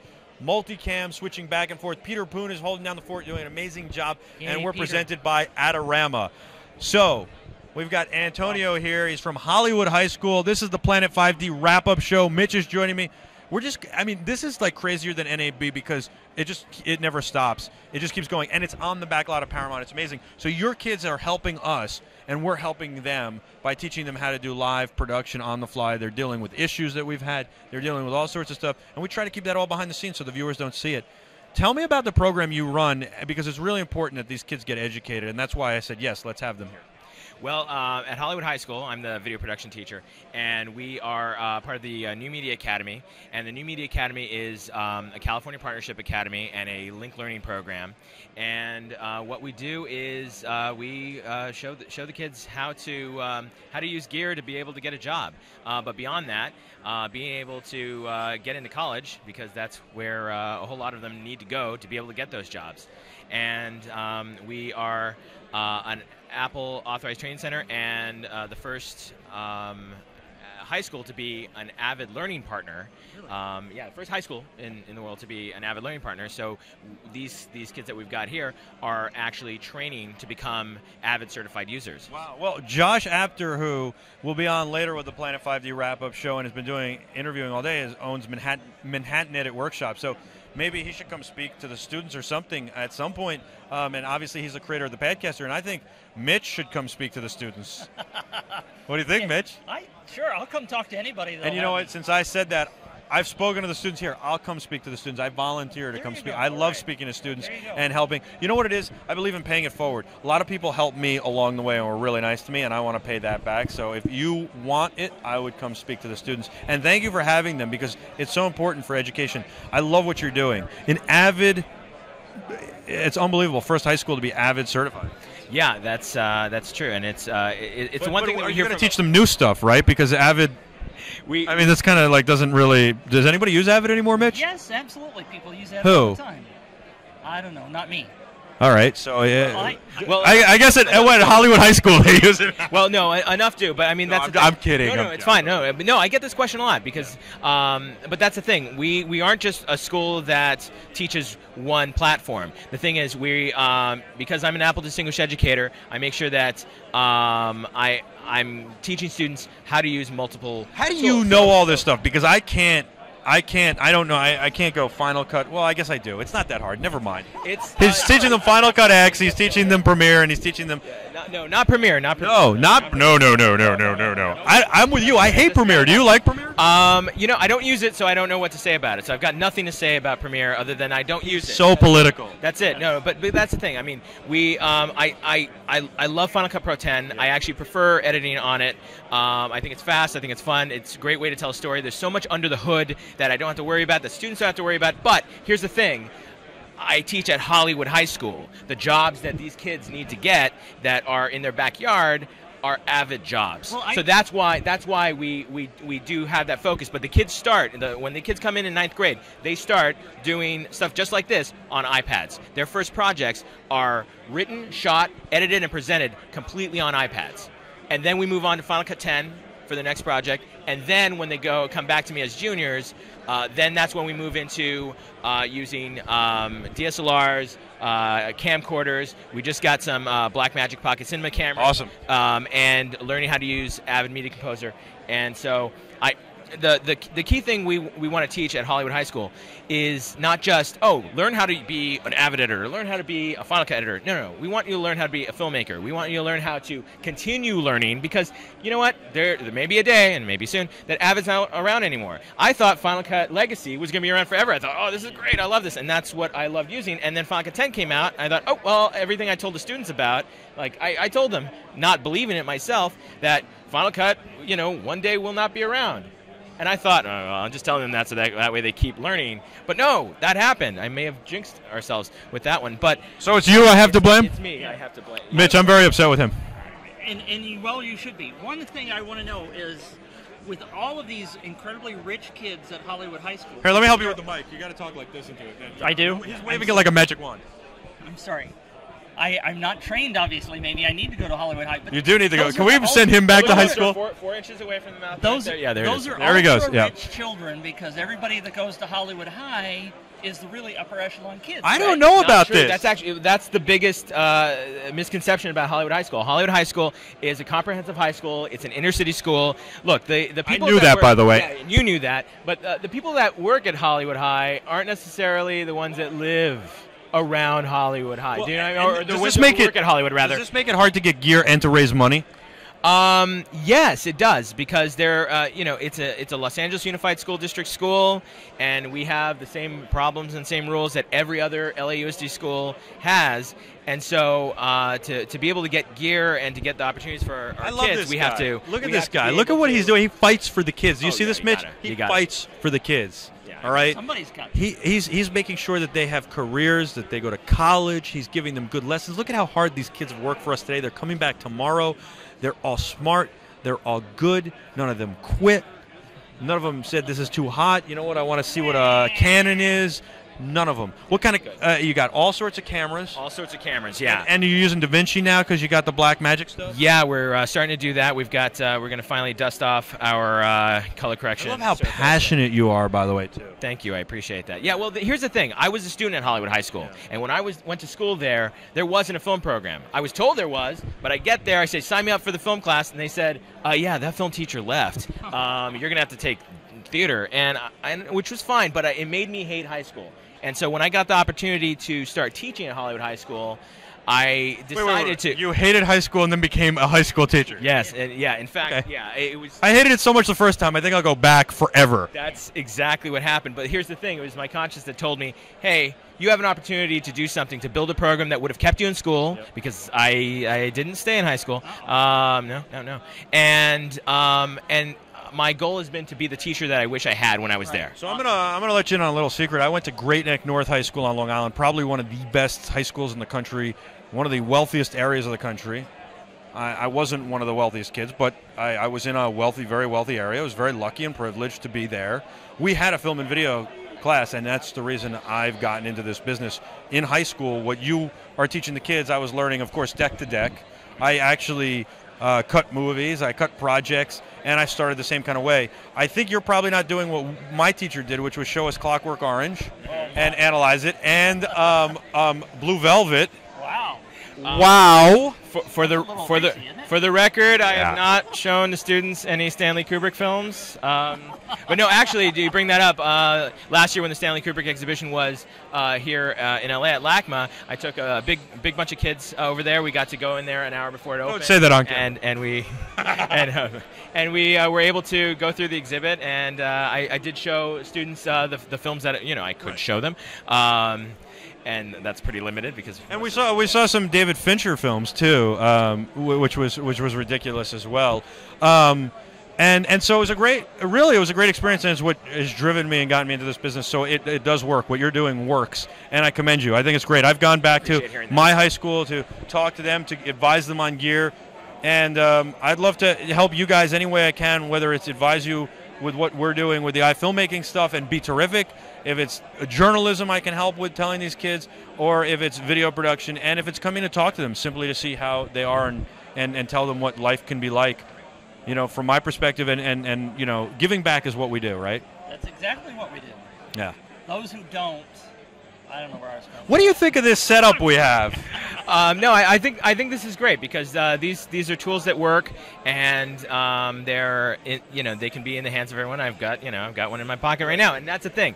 I feel as though video in the classroom. Well, here's the thing: being a video production teacher has changed recently. It used to be that I could show really cool gear, and kids would be in awe. They'd be like, "Oh, whoa! Look at this thing! Look at what it looks like!" And now I say, "Okay, look at this HD video camera, and then look at what it does." And they're like, "Yeah, I got one in my pocket. It doesn't really matter because video has become as ubiquitous as digital photography has." But you know what the truth is? I was on that Bentley shoot. The Bentley video that went viral that was shot on iPhones? I consulted on that. I was on the shoot. You didn't read my Adorama article? I sent you a message. I was on that shoot. We did a shoot for Subway as well. Whatever. The point is that the cameras are good enough. It doesn't matter what camera you use. All the cameras are good enough. GoPro, iPhone, iPad. Use a Sony F65. Use a C500 from Canon. Use a Red. I don't care. It puts it all back on the storyteller. The cameras are good enough. Now go tell a story and figure out how to make that camera tell a story. And now you can use the different cameras to help you tell a better story. And it also shows you have to use the right support equipment. You have to still light it. You have to do all these things that people shied away from in the beginning of DSLRs. And also, before that, with the smaller like PD-150 Sonys, you still have to shoot things correctly. You still have to light them. All those things tell the story. Audio has to be good. And you have to have original music. All these things tell the story. We've done national television commercials. We've done all this stuff. I don't care. I shot a national television commercial on a Blackmagic $1,000 pocket camera. But we had all the support equipment, we lit it right, and the reason why was because we wanted to use RAW, because our client couldn't afford to light the entire mountain, and so we wanted to use RAW so we could open up the dynamic range and not muddy the film, or the video rather, and so it had just come out for the RAW had just come out for the pocket camera, and it was the only affordable RAW camera without hacking a 5D Mark III, which I refused to do. Plus, on a mountain at below 5, we had 3 of them, and I was afraid to take the C500 with us, and because if it froze up on below 5 degrees, we had no idea how it would work, we'd be done. Yeah. We would have one C500, and we have a C500, but we had 3 pocket cameras, and we kept 2 in the car. Yeah, at least with the pocket camera, you know, if it gets cold, you just like hold it like that, and you just kind of rub it together, and you're fine. Yeah. With the C500, you can't. Yeah, you'd have to. It's kind of bulky. You can't do that with the C500. The C500 is a great camera. Yeah, absolutely. Absolutely. What do you guys do? You have? Oh, you told me you have the. Right. We just got 4 of the pocket cinema cameras, and we love them. So you're friends with my buddy Tim David from Apple. I am. So hopefully Tim is watching this and telling everybody at Apple, we are streaming live off iPhones and iPads, clean out multiple cameras. And Tim, you're awesome. You're the man. Hey, Tim. Tim kind of had a small role in this, by the way, because he kind of helped Neil get the API calls and stuff at Filmic Pro. Yeah, he sure did. Yeah, and Filmic Pro, oh gosh, every day, Neil should send me a check. Every day I'm telling kids, like, get Filmic Pro, it's so great. They're like, it's $5. I'm like, $5 for an app, just shut up and get it. Neil, do you hear this? Send him a check, and me too. I can't, no, I'm limited to $100 corporate gifts from my district now. Don't send me a check. Hey, it's been awesome to have you on. I wish you could stay for the whole broadcast and hang out and stuff. Would you stay for the wrap-up show? Sure. Okay. I thought that's what this was. This is part. Well, this is where you stay for the rest of it. We're gonna bring Josh. We're gonna bring Josh on. We're gonna talk about your little toys, and then Mitch, the Planet 5D wrap-up show will continue. We're gonna take a quick break. This is Be Terrific's Cine Gear coverage live on Paramount's Backlot, brought to you by Adorama. Planet 5D. Oh. We're going to take a commercial break. We'll be back with the Planet 5D wrap-up show right after this. By the way, what's up, Planet 5D'ers? We love you. And my son, Jack, I love you.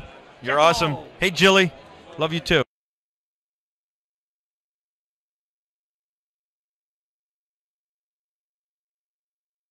Bridge is a wireless Bluetooth keyboard that belongs with iPad.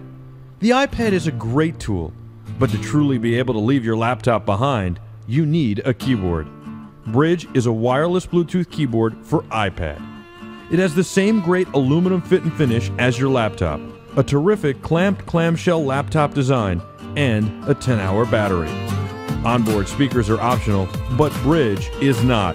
Bridge boasts a full keyboard, large keys that are easy to type on, and Bridge is lightweight. Get the perfect viewing angle and typing angle every time. Bridge. Leave your laptop behind. To find out more or to order yours, log on to bridgekeyboards.com.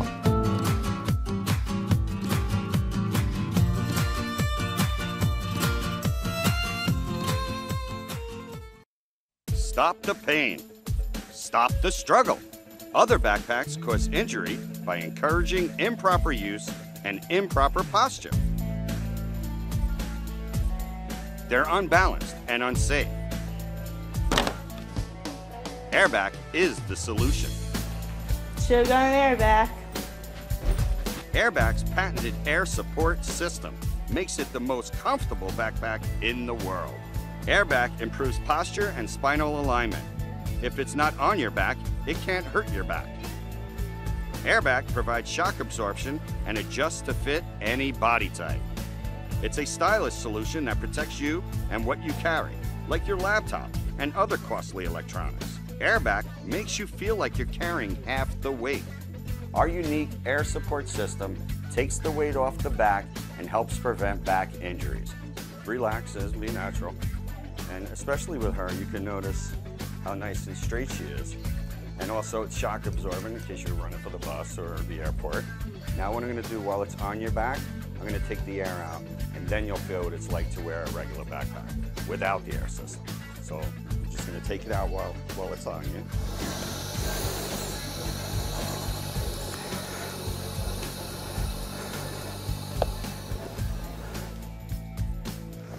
Wow. How's that? Heavy. Do you want to wear it anymore? No. Which way do you want to wear it? The other way. Okay, thank you very much. Airback, the solution to a heavy backpack. Get yours today.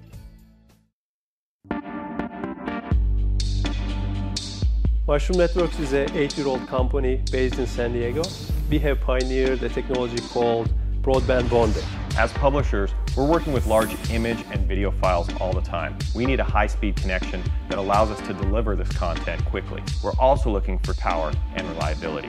And that's where the Truffle by Mushroom Network came in. Mushroom Networks technology will be able to bring in the capability of adding more bandwidth and high nines reliability. We have several flavors of technology applied in different form factors. At the very low end, we have the Truffle Lite, which is a desktop small form factor unit, can aggregate up to 4 internet lines as well as 3G, 4G failover. For larger branch offices, we have the Truffle product line, can go all the way up to 12 ports of internet lines, again with the 3G, 4G failover.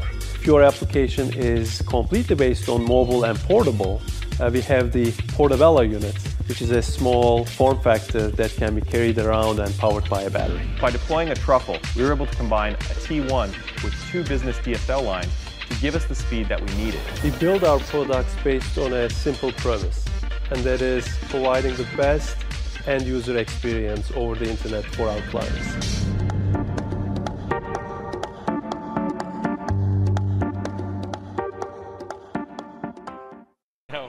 You'd be surprised. We are the Stooges.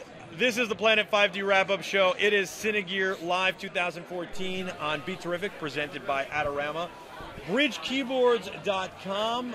Bridge Keyboards, that's bridge with a Y. And of course, can't forget to go to airback.com as well. Check out the bags that shift the weight so that you lighten your load. And of course, that's AIRBAC.com. It's getting late in the day. I'm getting a little tired. And Can you describe the bag, though? I don't understand this bag. You've talked about it. Put it under your feet. Well, I'm going to show it to you later. It's got an air bladder in the bag. Okay. So the air bladder goes on your back. It shifts the way you carry the bag, so it changes the weight. I can't, honestly, I didn't believe it, right? I swear. It must be a backpack, right? Yeah, I'm still confused. It's a backpack. Okay. Right. All right. And you wear it on your back like a backpack. Okay. The air bladder shifts the weight and the way that it's held on your back. And it completely changes it. So what they do for the demo, and I didn't believe this. I thought this was mumbo jumbo, sure, okay, whatever. I thought this was a cheesy infomercial. And then they showed me this 2 years ago, and I've stayed in touch with the company. It's amazing. They put 5 reams of printer paper in a backpack with an air bladder. They deflated the bladder, and I wore the backpack. All right. I was like, oh my God, you know what that's like? You're holding it like this. Then they pumped it up while it was on me. It was like scuba diving. That's all I can say. It's like when you are wearing the tank, you can barely like get in the water, and then when you go in the water. They also took the paper out when he wasn't looking. So like, oh my God, it's like this. Exactly. That's how they did That's it. good salesmanship. But I will tell you this: it really shifts the way you carry the weight, which shifts the weight. It distributes the weight differently. Is there a waist strap too? I mean, you can wear that, but you don't have to. Yes. Okay. And they have all sizes. They have bags for travel, bags for business. They have bags for school, and they have hiking and stuff. Too. Okay. Yeah, and camera bags.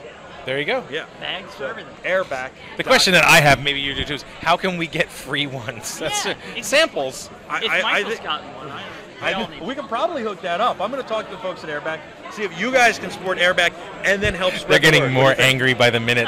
I'll pay for your bag if it's really that cool. It is that cool. You're going to like it. I won't say that.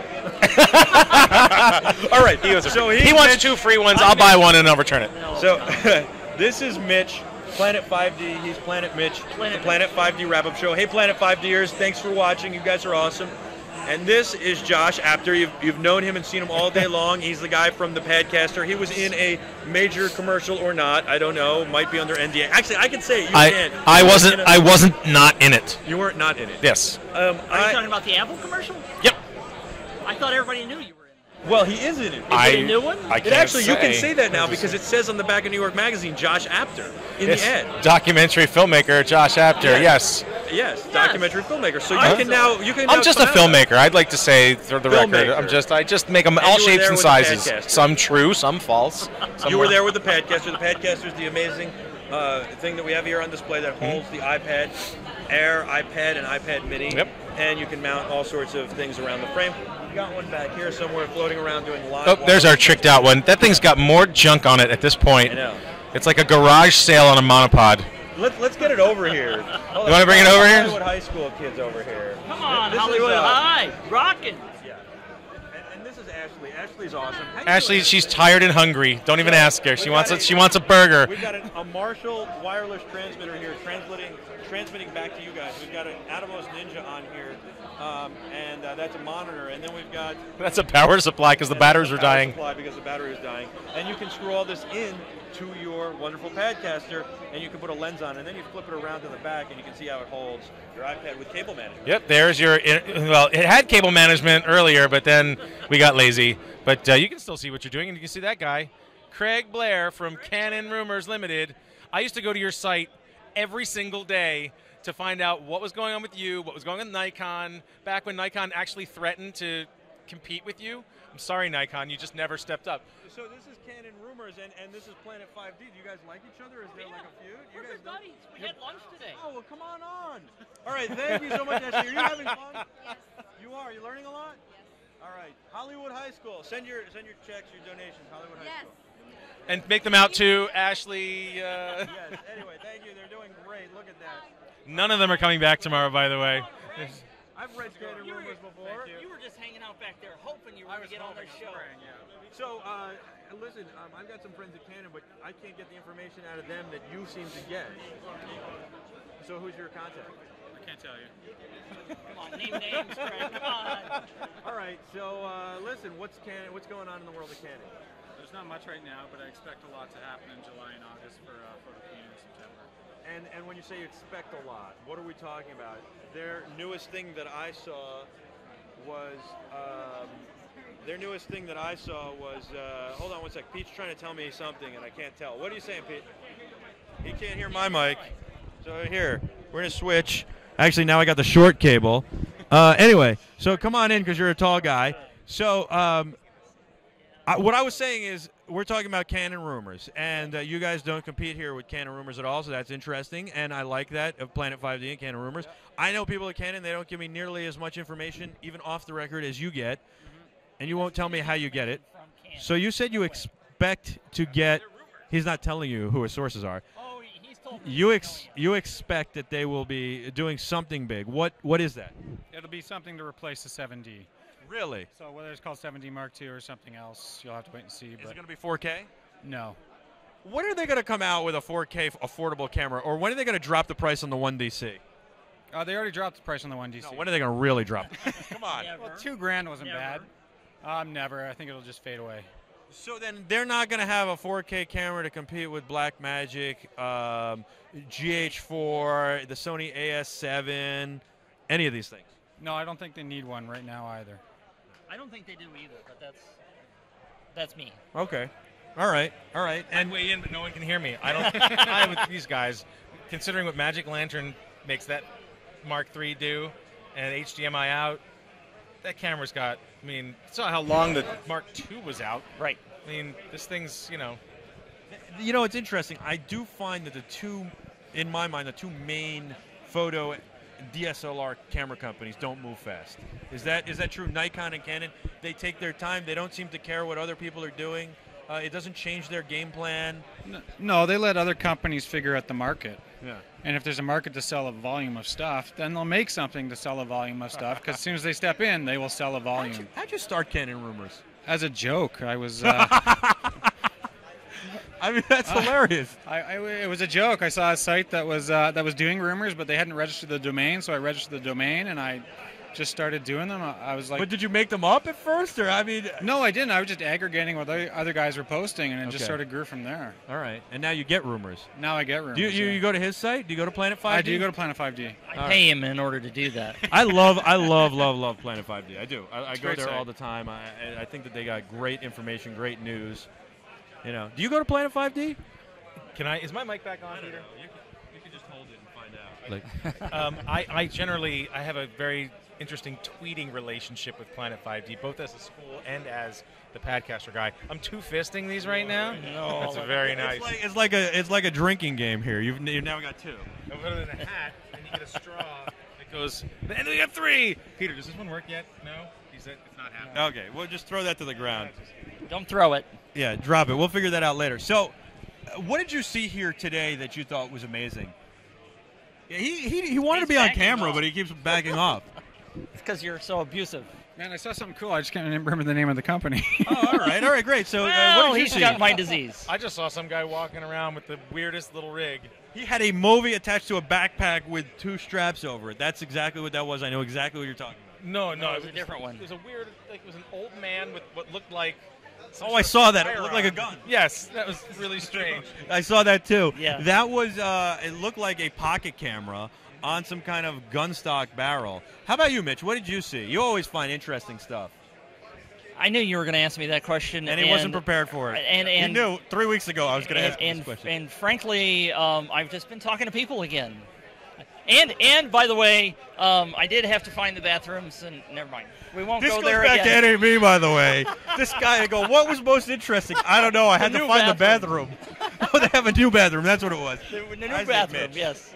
Mitch, there are 1,700 vendors here. The most interesting thing you saw was a new bathroom? It was great. It was great. They've been making fun of me all day long, these guys. They so, should be. Yeah, it's fun. It is fun, right? Just out of curiosity, are there bathrooms here, Mitch? Are you okay?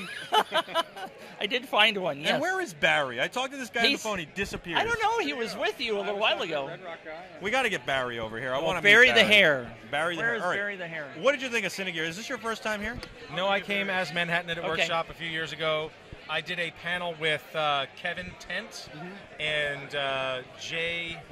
Boy, can I not remember their names now? Yes. Welcome to my world. Michael Tronick and Kevin Tent and Jay Cassidy. And a couple of them were actually working on the lot, so they just walked over to the theater. We all sat down. We talked about editing movies like Into the Wild. Cassidy, this was before he did work with, I think he had not done Silver Linings Playbook. I think he cut that film. Kevin Tent is Alexander Payne's editor, so he's done everything from, I think Election on through, the Nebraska. And then Michael Tronick is Iron Man, huge blockbusters, and I got to sit down and have an awesome talk with them. That's amazing. It's really magical here. It's like, they used to say that there was this mystique at Yankee Stadium. I never found that. I covered a lot of games at Yankee Stadium, and I never found that there was really a mystique. I never found that BS. I find that at Madison Square Garden, to me, in the sports world. I find the Madison Square Garden. Yankee Stadium? No. I found, really? Someone brought me to their executive seats in the front. Yeah. But I'm talking about being waitress service at my third row seat. I'm talking about being in the locker room, being in the tunnels. They said there were spirits there of Babe Ruth. They would say this. There was no magic. Madison Square Garden, to me, there was magic. I did take speaking of bathrooms, I did take a picture before they tore down Yankee Stadium of the bathroom in the dugout. Right behind the dugout in Yankee Stadium, because it was horrific. I mean, I didn't even want to take a number one in there, let alone be horrific. Horrific. It was horrific. It was awful. And I didn't even want to do that, and so I took a picture of it on my BlackBerry. This is years ago already, and I don't know where that picture went, but it was. I would show everybody this. But look at what these guys have to use in the dugout. By the way, I am reading the Summer of '49. You know that book? Sure, no, but sounds good. Oh, it's about the Yankees-Red Sox. The rivalry, the World Series, I guess. Sure. I don't know. Well, it'd be the playoffs. It wouldn't be the World Series. Back then, no, not back then, but in the 1918, they were playing play. Injured, could barely walk, and he wakes up one morning after 2 months of nothing, and suddenly he could walk, and he staged this insane comeback that year. I'm reading this book to my son. I believe there are ghosts in Yankee Stadium. There's just so much, such a rich history. It's well, they didn't say hello to me, that's for sure. And I will tell you that I feel that there's a presence at Madison Square Garden. And Shea Stadium had a great feel. I love. This is Barry Anderson. This is Barry Anderson. Come Hey, on, Barry. Harry. Michael Arch, it's nice to finally meet you. Josh, nice to meet you. Barry's great. He does all these tours. He teaches people how to use DSLRs and everything. And then, so what I was going to say is this place feels magical. I feel like there are spirits here. And, I mean, did you ask these guys to take you back onto the lot with them? And did you try and sneak into stuff? We were walking around back here in, the Huxtable's house, which is just it's all fronts. I was changing out batteries all day. What are you talking about? I haven't been more than. I mean, when you were doing the thing last year. No, no. I walked around here. I actually took a picture with my friend because they had the water tower or something, the Paramount Right, Tower. right. That was cool because we were like on the lot. It was dusk. Just there was some magic to that. And they didn't kick us out. That's awesome. Barry, hey, well, you do have hair. I used to have hair somewhat like this, by the way. Yeah, Well, show 'em you, your hair. You can at least rock your hat. Not You see anymore, me in a though. hat. Well, that's, No. you got, at least your head looks nice. Right. If I lose my hair, it's all over. I'm done. Barry, you do a lot of tours, and he teaches people how to shoot and edit video, DSLRs. You teach people how to edit video. I mean, this is a very educational thing. We got the Hollywood high school kids here. What have you thought of Cine Gear so far? What is the most exciting thing for you? Can you reword the question? I would not say exciting. I think the thing that's dawned on me wow. is... Excuse me, I think sir. enlighten- I didn't like the question you asked me. No, I think would you reword it? Exciting isn't the right term because this isn't like the major releases. Right. What I'm seeing is the fact that we are now, I feel like we've taken a step backwards, not in terms of technology, but in terms of confusion. I don't think anybody has a clue what to do moving forward because everything is changing. Nothing works together anymore. There's different pieces for this. We used to talk about a CF card. What CF card? How fast? What version of CF card? What goes in what camera can go in that camera? If you put it in this camera, then you can't put it in that camera. It's now becoming, how do you keep up with all of your gear kits and how do you make everything play well together and what do you invest in for the future? So I think it really shows that Rent.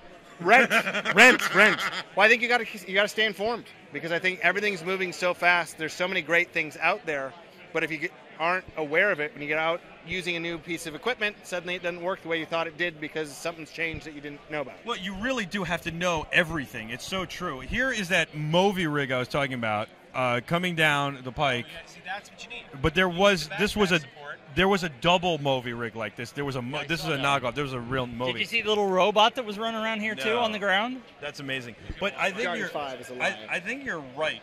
And the thing is that you need to just know a lot about everything. I mean, this setup alone, we're pushing Neil to get us a special beta of Filmic Pro so that we can get clean out.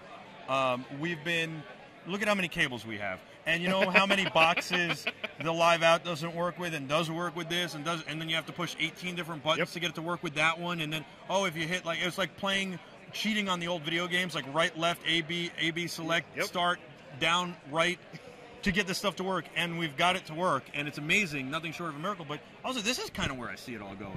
Filmmaking. But when people talk about this, like, oh, isn't it great? I have a phone and I got an iPad and I can do all this stuff. And then you look at that and you're like, no, it's not just that. There's still a lot to tie everything together. And that's where this man comes in with the Padcaster because it ties it all together in a nice, neat bow. Yeah. Then MXL makes the microphones, and yes, you have to still shoot like you were shooting with a camera. It's your camera, not your phone when it's shooting. It's your editor when you're editing, and it's your iPad when you're doing neither. I mean, if you take a look at a broadcast from years back when they rolled in for the Super Bowl and they had all these trucks and stuff going on, it's just smaller, but all the same cable runnings there, it's just smaller. But look at this. We've got the Mushroom Networks streamer, the Streamer 8000. We're streaming live off of this thing. It's taking 8 modems, putting them together. We're using the Paladin switcher. This is what a live truck for the Super Bowl was. This is like shrunk down, like Honey, I Shrunk the Kids. I was just going to say, Honey, I Shrunk the Kids is live and in person. Did they shoot that on this lot? That would be amazing if they did. I can Google it. Yeah. Could you? I will. Look at him. You guys talk. We're going to geek out a little bit You more. could have done that with glass. Like, that would have been the coolest thing ever. No. Don't get me started on that. You don't like glass. Neither do I. No. Yeah, no. Why don't you like glass? Well, two reasons. Number one, I don't like the idea of someone watching all the time. Like, it's clear that everything's being stored somewhere. So this idea that anything's disposable anymore, it's not. Okay, but you have to give that up because that happened a long time ago. I know. You have to just get past that. But you just look the at NSA is watching this right now. You look at people wearing Google Glass, and you're like, "Yep, that's the guy that would be wearing Google Glass." It's never cool people. It's never anything. Well, it's just like people that are like spying on the rest of the world. Tell me I'm wrong. I tried on Google Glass and I found it very jarring and uncomfortable. Yeah. I rest easy knowing that I've never in my entire life done anything significant enough to attract the interest of any agency. So, like, I don't care if they're watching. What are they going to see? Well, that's the thing. That's what I always say. It's like, okay, watch me. Go ahead. You're going to probably think I'm either really boring or really funny. Yes. Both. Or neither. Or you're gonna think I'm a jerk. I don't really, like it's not. There's nothing. You're not gonna get anything by watching me. Okay, you might catch me speeding occasionally. Uh-oh. Uh-oh. We already have that on camera too. Yes. We do have that on Yeah, camera. that's right. How did you know? Oh, you mean they have it on camera? Yeah, I've also incriminated myself with that. But That's okay. yeah, I haven't really done anything that bad. I watched the movie Her. Is that right? Yeah. The Spike Jonze movie on the flight out here until the DVD was so damaged that it wouldn't play the last 15 minutes. So What do you mean DVD? I get the screeners because I'm in ACE, in American Cinema Editors. Wow. So Wow. I still don't know what happened, but that world is infinitely more frightening than this one. Yeah. So Yeah. we have some privacy. By the way, how bad do we want privacy when we're doing something like this? We don't want privacy. Exactly. Yeah. It's showboating. We want, you know what I mean? Like the hairstyle. You're not doing that to be low key. It's just a habit with him. He runs his hands through his hair. I want the world to. By the way, if I had it, I would. Dude, I had hair that was somewhat. There's like no that, mousse but I or kept anything it in coiffed. there. I mean, That's you're just the way he is. What do the girls say about this? Last time I was at a Twins game, I got petted. Really? Yes, it was quite disturbing. You live in Minnesota? I do.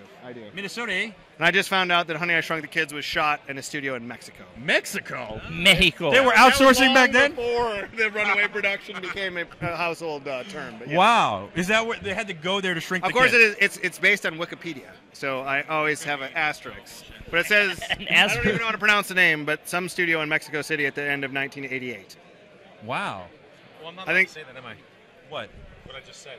You didn't say anything. Okay, good. Is there a delay? Except for the NSA was listening. Okay. You can say anything you want. It's the internet, first of all. It's how you want to hold yourself to what standard you want to hold yourself to.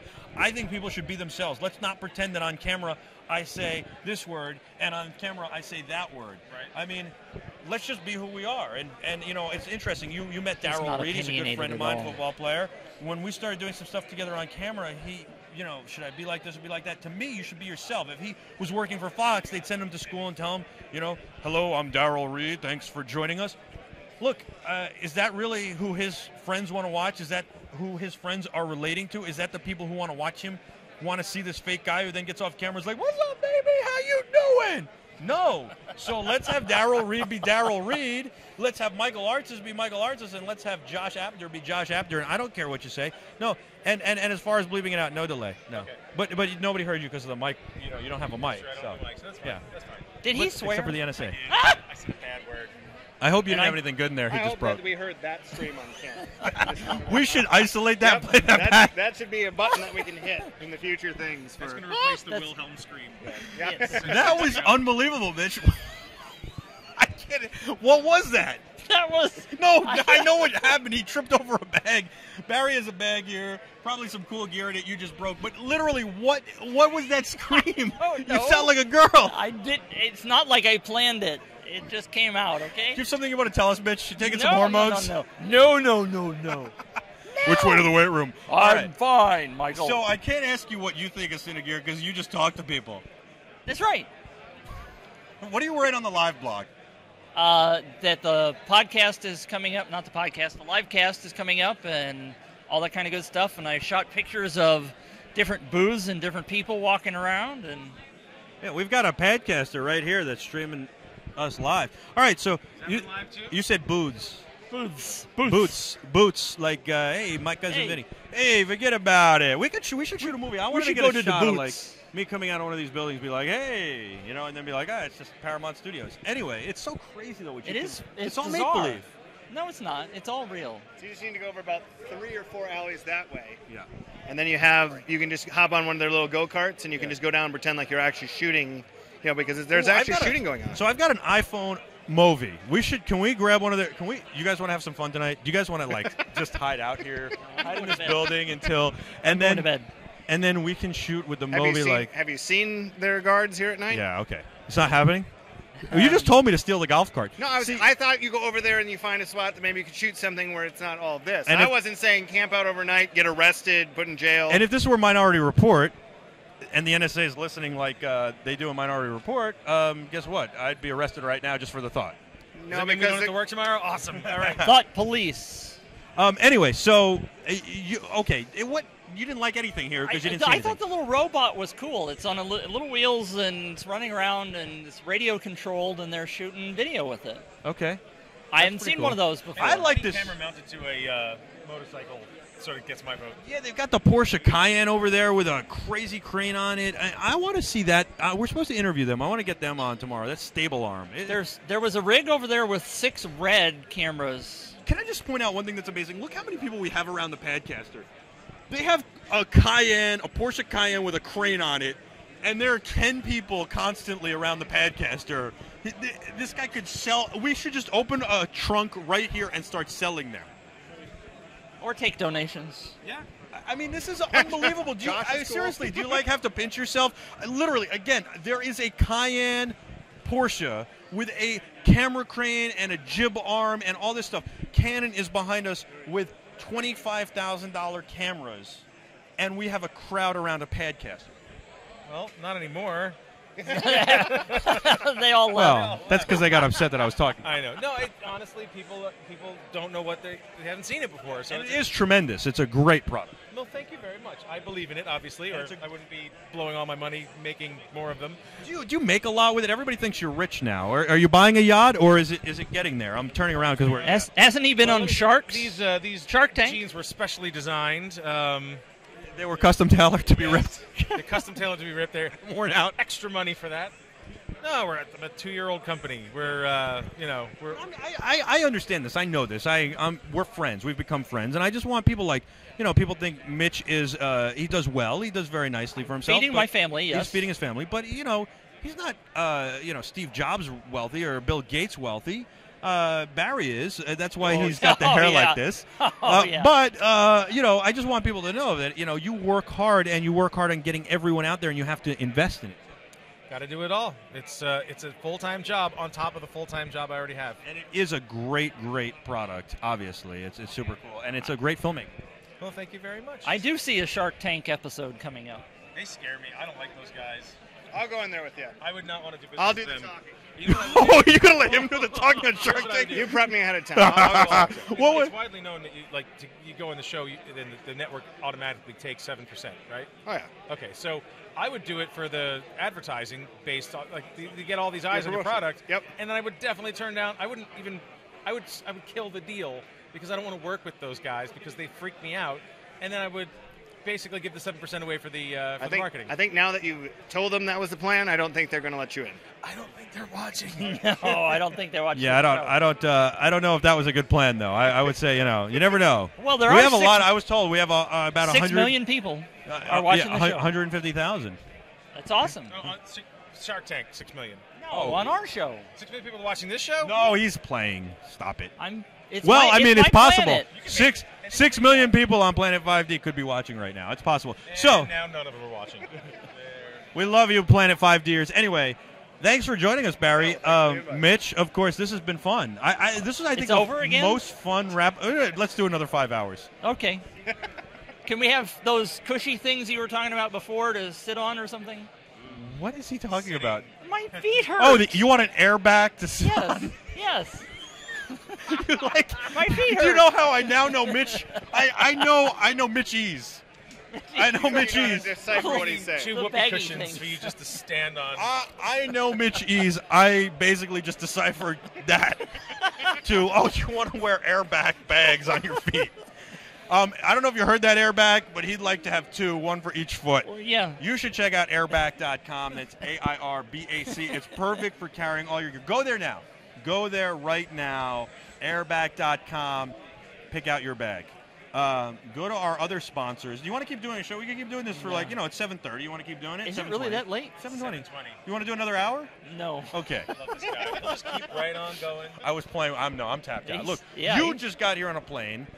I traveled here on a plane the night before, got here at 1 a.m., and then set this up, broke it down, set it up, broke it down, set it up, broke it down. We're all wiped. I can't kill Peter Poon like that. Is doing an amazing job. We got Jacob Ali over here. The kids, Hollywood Yee High and Ashley from Hollywood High. Mabel's around somewhere. All these great kids. Look, you said we scared the crowd away. They're back. By the way, new crowd. New crowd. Most of these guys are just saying, "I get a real camera." Grumble, grumble. No, only one guy said that today. The rest are really interested. Anyway, Barry, thank you so much for coming on. Thank you for having me. Mitch, this was fun. I think this was the most fun Planet 5D wrap-up show we've ever done. We don't have the couch. That is because we don't have the couch. Yep. Trainer. Yeah, he does training. I do consulting and training. You can find his training on planet5d.com. No, I'm not.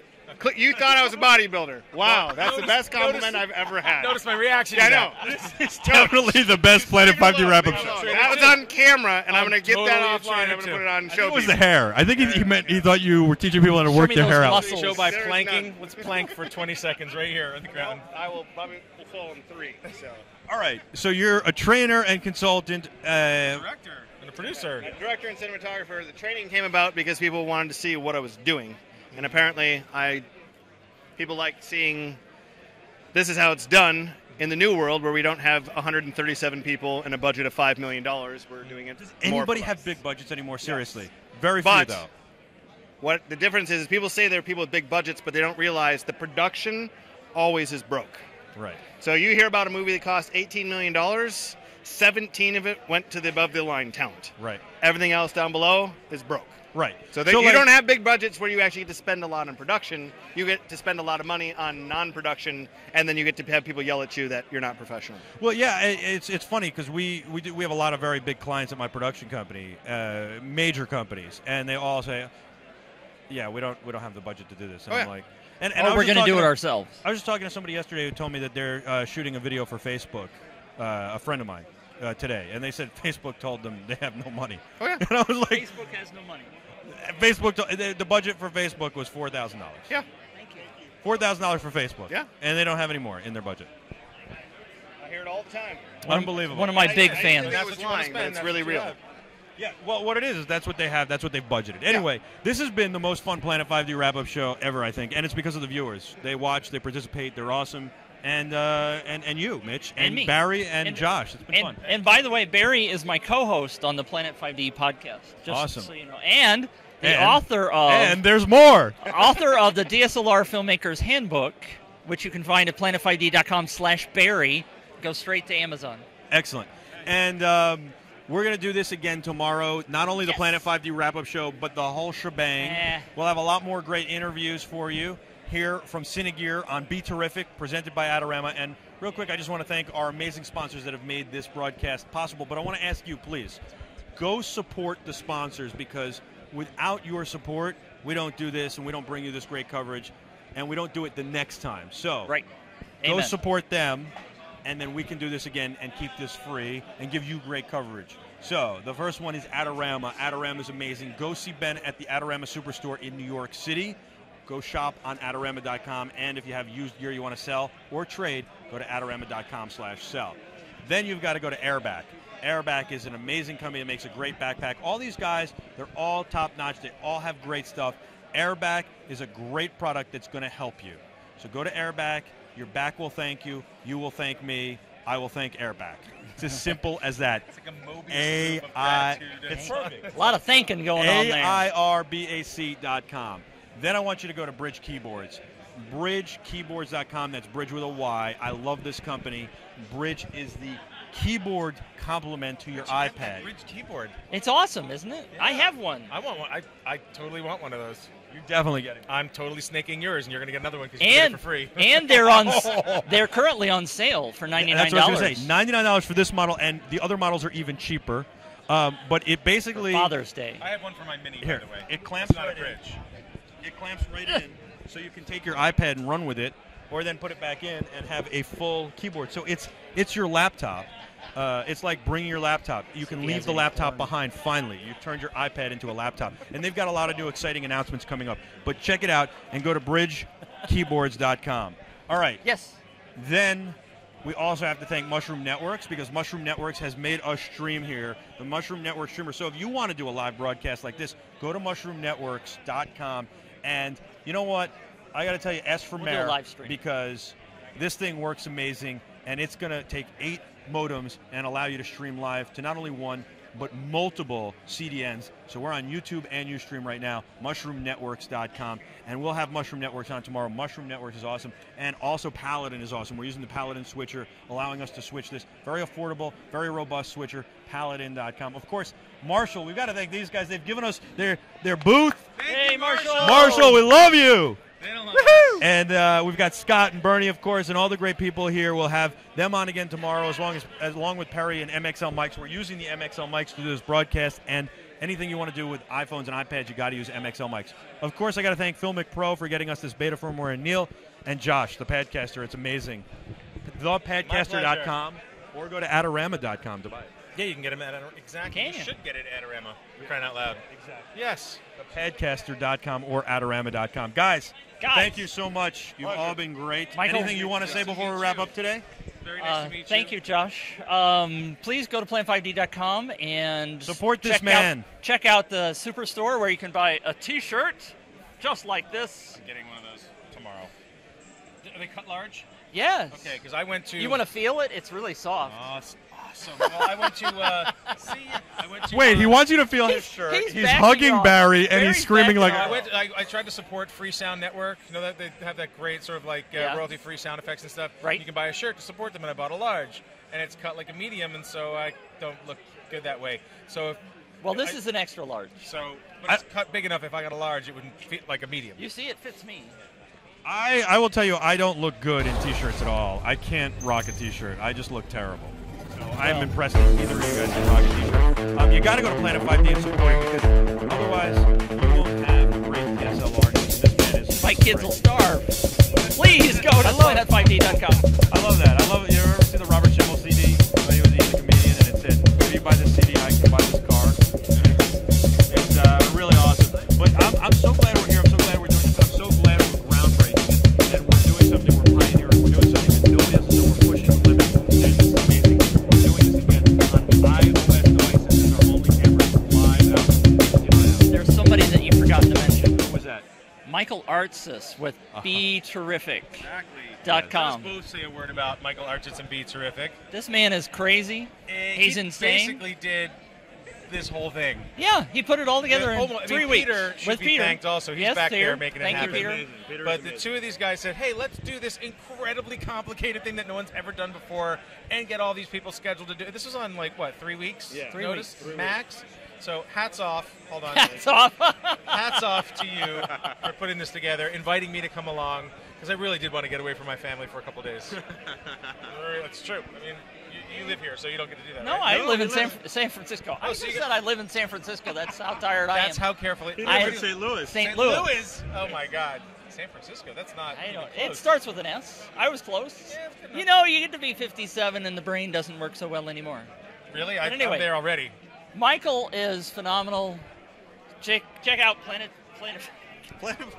Be Terrific. Check out BeTerrific.com. If you're not watching on BeTerrific, check out BeTerrific.com. Thank you, Mitch. Thank you. Thank you, guys. Those are very kind words. Sign us out. Those very kind words mean a lot.